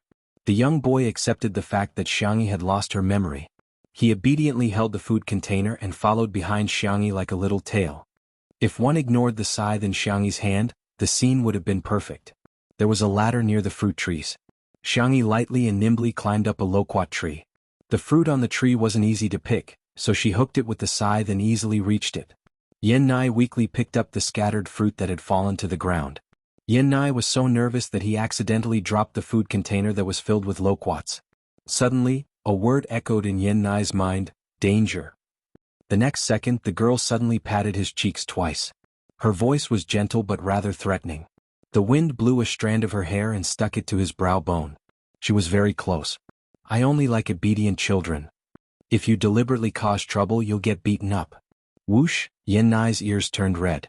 Asterisk, can the diligent Nuanyuan have votes and comments? Good night. Chapter 43. How strange, her touch didn't seem so annoying anymore. His heartbeat was also erratic. I didn't do it on purpose. Yan Nai's voice was getting smaller and smaller. He didn't dare to look at Xianxia. He lowered his eyes, and the fringe on his forehead covered his clear eyes. From Xianxia's point of view, the kid was scared. Forget it, I'll just scare him a little. Her pretty little brother has the privilege of being forgiven and doted on. "Are you hungry?" she asked. No. Before he could finish his sentence, Yan Nai's stomach growled at an inappropriate time. His fair and handsome face, which still had some baby fat, instantly turned red. Xianxia's lips curved. "What do you like to eat? I'll pick loquats for you later." Yan Nai's eyes lit up. There was such a good thing. Half an hour later. A bowl of hot rice noodles was placed in front of Yan Nai. The rice noodles were made by Xianxia. They were white and smooth, soft and elastic. Considering Yan Nai's preference for spicy and sour food, she made a fragrant meat sauce as a topping. She also added some refreshing side dishes and vegetables, filling the bowl to the brim. Yan Nai huffed and puffed as he ate. "If you can't finish it, it's okay to have leftovers," Xianxia reminded him. Her biggest worry as a child was that she couldn't leave leftovers when eating at other people's houses. However, all the elders liked to give her food. She had to bite the bullet and eat when she couldn't finish it. It was a painful feeling. There was no need to make things difficult for the kid. Yan raised his head from the bowl that was bigger than his face. The corners of his mouth were oily, and he revealed a shy smile. Leftovers? That didn't exist. He even wanted to have another bowl. Xianxia went to wash the fruits so that it would be convenient for Xiangfeng to eat when he received them. Buzz buzz, his phone vibrated. It was a voice call from Qin Wanyan. Yan hesitated for a moment before answering the call. Sister Wanyan. Qin Wanyan's gentle and concerned voice came through the receiver. Anai, I heard that there was an accident during the live broadcast. Are you okay? Are you hungry? Do you want me to order some takeout for you? There was a signal tower nearby that was undergoing maintenance, so the live broadcast could not be carried out for the time being. The program team posted an apology on Weibo. Thank you, Sister Wanyan, but there's no need. Yan Nai's heart was warm. Qin Wanyan's concern always made him feel very happy. Qin Wanyan chose her words carefully. Big brother, I saw that you only ate scrambled eggs with tomatoes during dinner, but Xianxia didn't even try to persuade you. Sai, after what she did to you, she left a shadow in your heart. She doesn't even care about you, Yan Nai spoke sternly. Sister Wanyan, Sister Xianxia lost her memory. She doesn't remember anything from the past year. In that case, let bygones be bygones. On the other end of the phone, Qin Wanyan had already prepared a set of lotus words. Yan Nai's sudden words left her speechless. Sister Xianxia? Didn't you say that you hated Xianxia the most? The fact that Yan Nai was once molested by Xianxia was Qin Wanyan's biggest trump card. From time to time she would use it to brainwash Yan Nai and make him remember the pain. Whenever Yan Nai thought about it, he would feel nauseous. This was the first time that her trump card had failed. Also, Sister Wanyan, Sister Xianxia didn't mean to ignore you. Her eyes aren't good. She has pseudomyopia and a thin cornea, so she can't use electronic devices often. She hasn't even used her phone recently, so I'm sure she didn't mean to not reply to your messages. I'm hanging up. I'm going to eat my noodles. Qin Wanyan? You believe in the bullshit of amnesia and bad eyes? I think there's something wrong with your head. Chapter 44. Qin Wanyan wanted to continue, but this time, Yan Nai hung up in a hurry as if he was being chased by a dog. Before he hung up, Qin Wanyan vaguely heard a burp. At the same time, at a research institute in China, top talents from various fields were gathered at the research institute. They were usually busy with their own things, and the only place they met was the cafeteria. Xianxia rarely went to the cafeteria. Usually the Xiang family's chef would deliver food. But today the new chef accidentally made food that he hated. Xianxia didn't even touch it and went straight to the cafeteria. He was famous among the weirdos in the research institute for being cold and hard to get along with. The only person he was closest to was the little fatty in the laboratory next door. Brotherly. Today's braised pork and crab roe buns are delicious. The little fatty enthusiastically recommended the menu as soon as he saw him. He looked at the tablet on the table as he ate. I don't know the name of this foodie blogger, but the crayfish looks so delicious. Xianxia didn't have the habit of using his phone while eating. He casually glanced at the screen, but his gaze froze. On the screen, there seemed to be an edited version of a short video. A beautiful girl with no makeup stir-fried the crayfish a few times and served it on a plate. It only took about 10 seconds, but the little fatty had watched it over and over again for who knows how many times. The hot soup splashed on the back of the girl's fair hand. If one looked closely, they would see that her skin was slightly red. It was common to get scalded while cooking. But Xianxia's brows furrowed deeply. He patted the little fatty on the shoulder. Do you still have that special ointment that your laboratory developed some time ago? We do, but it's too expensive. I only kept a tube. Give it to me. His tone was firm. The little fatty was a little reluctant. Brotherly, I'll keep an eye on your experiment tonight, Xianxia said expressionlessly. The little fatty? Oh, it's a deal. Brotherly, I'll go get it now. The little fatty stopped eating and ran to get the ointment. He found Xianxia writing an address on a piece of paper. The man was left-handed, but now he was using his right hand. His handwriting was still strong and smooth. He first wrote a string of words which seemed to be the name of a manor. Then he crossed it out and replaced it with the Stars Entertainment Company building. The little fatty was curious. Brotherly, who are you giving this ointment to? Family? Xianxia said in a disdainful tone, Idiot. After a pause he added, Let the big idiot give the little idiot. Little fatty? After Yan Nai finished the noodles, he obediently went to wash the dishes. Xianxia had specially left him a portion of fruit and a cup of freshly squeezed strawberry yogurt. The young boy immediately became excited. Sister, I'll go chop some firewood later. Xianxia didn't mind the change in the way he addressed her. She casually said, then wear gloves. Don't scratch your hands. She was about to contact her uncle, Xiang Feng, when she heard a familiar voice. Little Xianxia, your package has been delivered. Come and sign for it. Thus, Yanai discovered that Xiangxi's originally calm expression had blossomed into a sweet smile. Uncle. Xiang Feng came with a bunch of packages. He pinched Xiangxi's chubby cheeks and took out a thin kitten from his suit pocket. I just picked it up on the side of the road. Although it's a little ugly, it looks like Xianxia. I'm going to take it back and raise it. When the kitten saw Xiangxia, it meowed excitedly and waved its little paws wildly. Xiangxia was stunned. She hesitantly called out a name. Tong Tong? Chapter 45. The kitten, meow meow meow. It's me, it's me. Xiangxia, exclamation point. The girl, who had always been calm and collected, was surprised. Xiang Feng, what bucket? Bucket bag? Which brand do you want? Uncle will buy it for you. Ahem, uncle, I think it might be hungry. I'll take it to make some goat milk powder. Xiangxia took the kitten from him and rubbed the back of its neck to comfort it. Xiang Feng complained, hey, be careful. This cat has a bad temper. It almost scratched me just now, meow. The little kitten with a bad temper that he was talking about nudged Xiangxia with its head aggrievedly, and was extremely coquettish. Xiang Feng, fine, it wasn't the first time he found out that little Xiangxia was liked by small animals. As for him, he probably had a body that even dogs despised. In the kitchen, Xiangxi's voice was soft. Tong Tong, how did you become a kitten? Didn't you say that you would become a tiger? When she was about to transmigrate to this world, Xiangxia had a cute and adorable system. Of course, Tong Tong refused to admit that it was cute. Xiangxia was its last host. After completing the task, it could obtain a real body through a stream of data. Because Xiangxia had told it about Chinese mythology when she was bored, Tong Tong especially liked the white tiger mythological beast and was determined to become a majestic white tiger in the future. However, it didn't know where an accident came from. It didn't reincarnate as a white tiger, but as a little white cat. Meow meow meow meow. I'm so angry. Tong Tong's life was so difficult. Xiangxia rubbed its flat belly and quickly made it a bowl of goat milk powder. Good boy, drink some milk first. I'll make some cat food for you. Tong Tong, ah meow meow meow. I'm not a cat.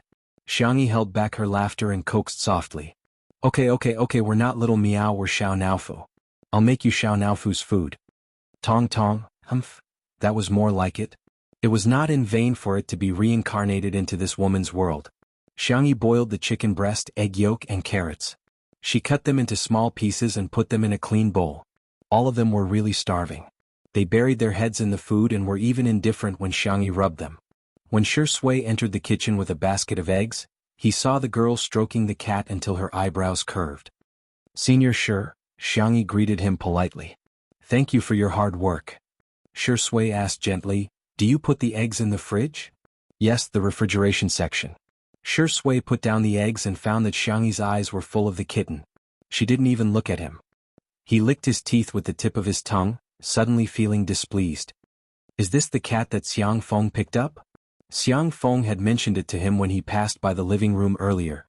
Are you going to raise it? Xiangxia looked up innocently. Senior, can't I? She was worried that Shui was allergic to cat fur. If that happened, Xiang Feng would have to take care of it during the live broadcast. Shui's fingertips itched. He wanted to touch the cigarette box, but he resisted the urge. You can? He paused and said in a hoarse voice, but there's a condition. The girl's eyes flashed for a moment, then dimmed again. What condition? Tong Tong, whose mouth was full of delicious food, was the only one who raised its cat face and stared at Shui suspiciously. It felt that there was a familiar but dangerous aura on him. But eating was the most important thing. It opened its mouth and buried its face in the bowl again. Shui looked at the girl sitting cross-legged on the ground with a half-smile. Call me brother? Xiangxia was dumbfounded. Or do you want to call me uncle like Yanai? Have a good weekend, good night. Chapter 46. It was already evening, and the sunset outside the window was beautiful and gorgeous, creating layers of magnificent orange-red. The afterglow of the setting sun shone through the window onto Shui's face, embellishing it with a layer of light. It was unexpectedly gentle. Xiangxia inexplicably thought of the first time she met Shui. At her 16th birthday party, he and Xiang Feng walked in together, his suit jacket casually wrapped around his arm.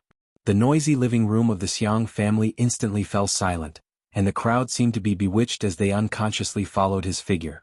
At that time he was at his most frivolous and high-spirited. At the age of 23 he won both the Best Actor and Best Actor awards at the same time. One look from him was enough to amaze everyone. The reason he became her white moonlight seemed very shallow. When she went upstairs in a dress, Shui quietly blocked her with his suit jacket. Xianxia still remembered that the only thing she said to him was, "Thank you, big brother." Before Shui could speak, he was suddenly interrupted by Xiang Feng. "Little Xianxia, you're messing up the seniority. You should call him uncle." The memory came to an abrupt end. Xiangxia's cherry lips moved, but she couldn't spit out the simple syllables no matter how hard she tried. She was no longer the ignorant little girl from back then, and her feelings for Shui were no longer romantic. She coughed lightly. "Senior Sure, perhaps, have you heard of mommy fans?" Shui raised his eyebrows, suddenly having a bad feeling. "Actually, I think of you as..." Xianxia was too embarrassed to say the word zai, so she changed the euphemism. She raised Xiaonaofu. Like a cat. The little white cat, who had been disturbed from eating, looked fierce. "I already said that I'm not a cat, ah meow." Shui chuckled, leaned over and rubbed Xiaonaofu's head. "Cat? Sounds pretty cute." Just then Xiang Feng barged in. "Little Xianxia, is there anything to eat? I'm so hungry." "Hey Shui, why are you still here?" Shui said, "Watch the cat." "What's so nice about a cat?" "It's so ugly." Xiang Feng muttered. Xianxia covered Tong Tong's two soft cat ears and said seriously, No, our Xiaonaofu can't hear anything." "You even named it?" "Yes, I want to raise it." Xianxia suddenly thought of something, and her clear eyes fell on Shui. "Senior, I'll raise him." Xiang Feng, "Aya, don't call me senior, call me uncle. He's of the same generation as me." For the first time in her life, Shui had a strong desire to shut others up. Xiang Feng, No, he's older than me. Should you call him uncle or grandpa?" Shui. A certain film emperor was expressionless as he made a mental note of Feng of the Xiang family. Xiang family's Feng, expert at ruining the atmosphere plus stumbling block in the relationship between the male and female leads? Chapter 47. On Weibo. After all, it was the first livestreamed variety show in the country, and it was also Shui's first variety show. Hence, the discussion about two under one roof continued to be high. There were several related terms on the hot search list. #Shui's variety show, #Shui's white shirt, #Yan is too cute, #, more crayfish takeout orders explode, The netizens urged Shui's official Weibo account to continue with the livestream. The bored netizens began to dig into the outfits, recipes, and even the cutlery in the kitchen of Two Under One Roof was of the same style. Shui is indeed a man doted on by luxury brands. His clothes and shoes are all the latest fashion from the show sponsored by the brand, and even his watch is a private high-end gift from a certain brand. There's only one in the world. No way, you guys are way too fast. The sports bag that Shui was carrying was actually taken off the shelves? Damn it, who said that the production team of Two Under One Roof is poor? Let's not talk about how much that Immortal venue costs. Do you know what the cutlery in the kitchen is? It's the Misty Rain series of Shizhou porcelain. A set of plates alone costs thousands of yuan. I'm a graduate student in the field of cultural relics and museums. The paintings and vases in the living room seem to be antiques. All of a sudden, the entire internet was shocked. Is Two Under One Roof variety show that impressive? However, more than that, it was the overwhelming number of marketing accounts that were leading the way. The female star with the surname X is uncultured, and her low standards are worrisome. Is the vase fairy delusional? The most comprehensive analysis is as follows.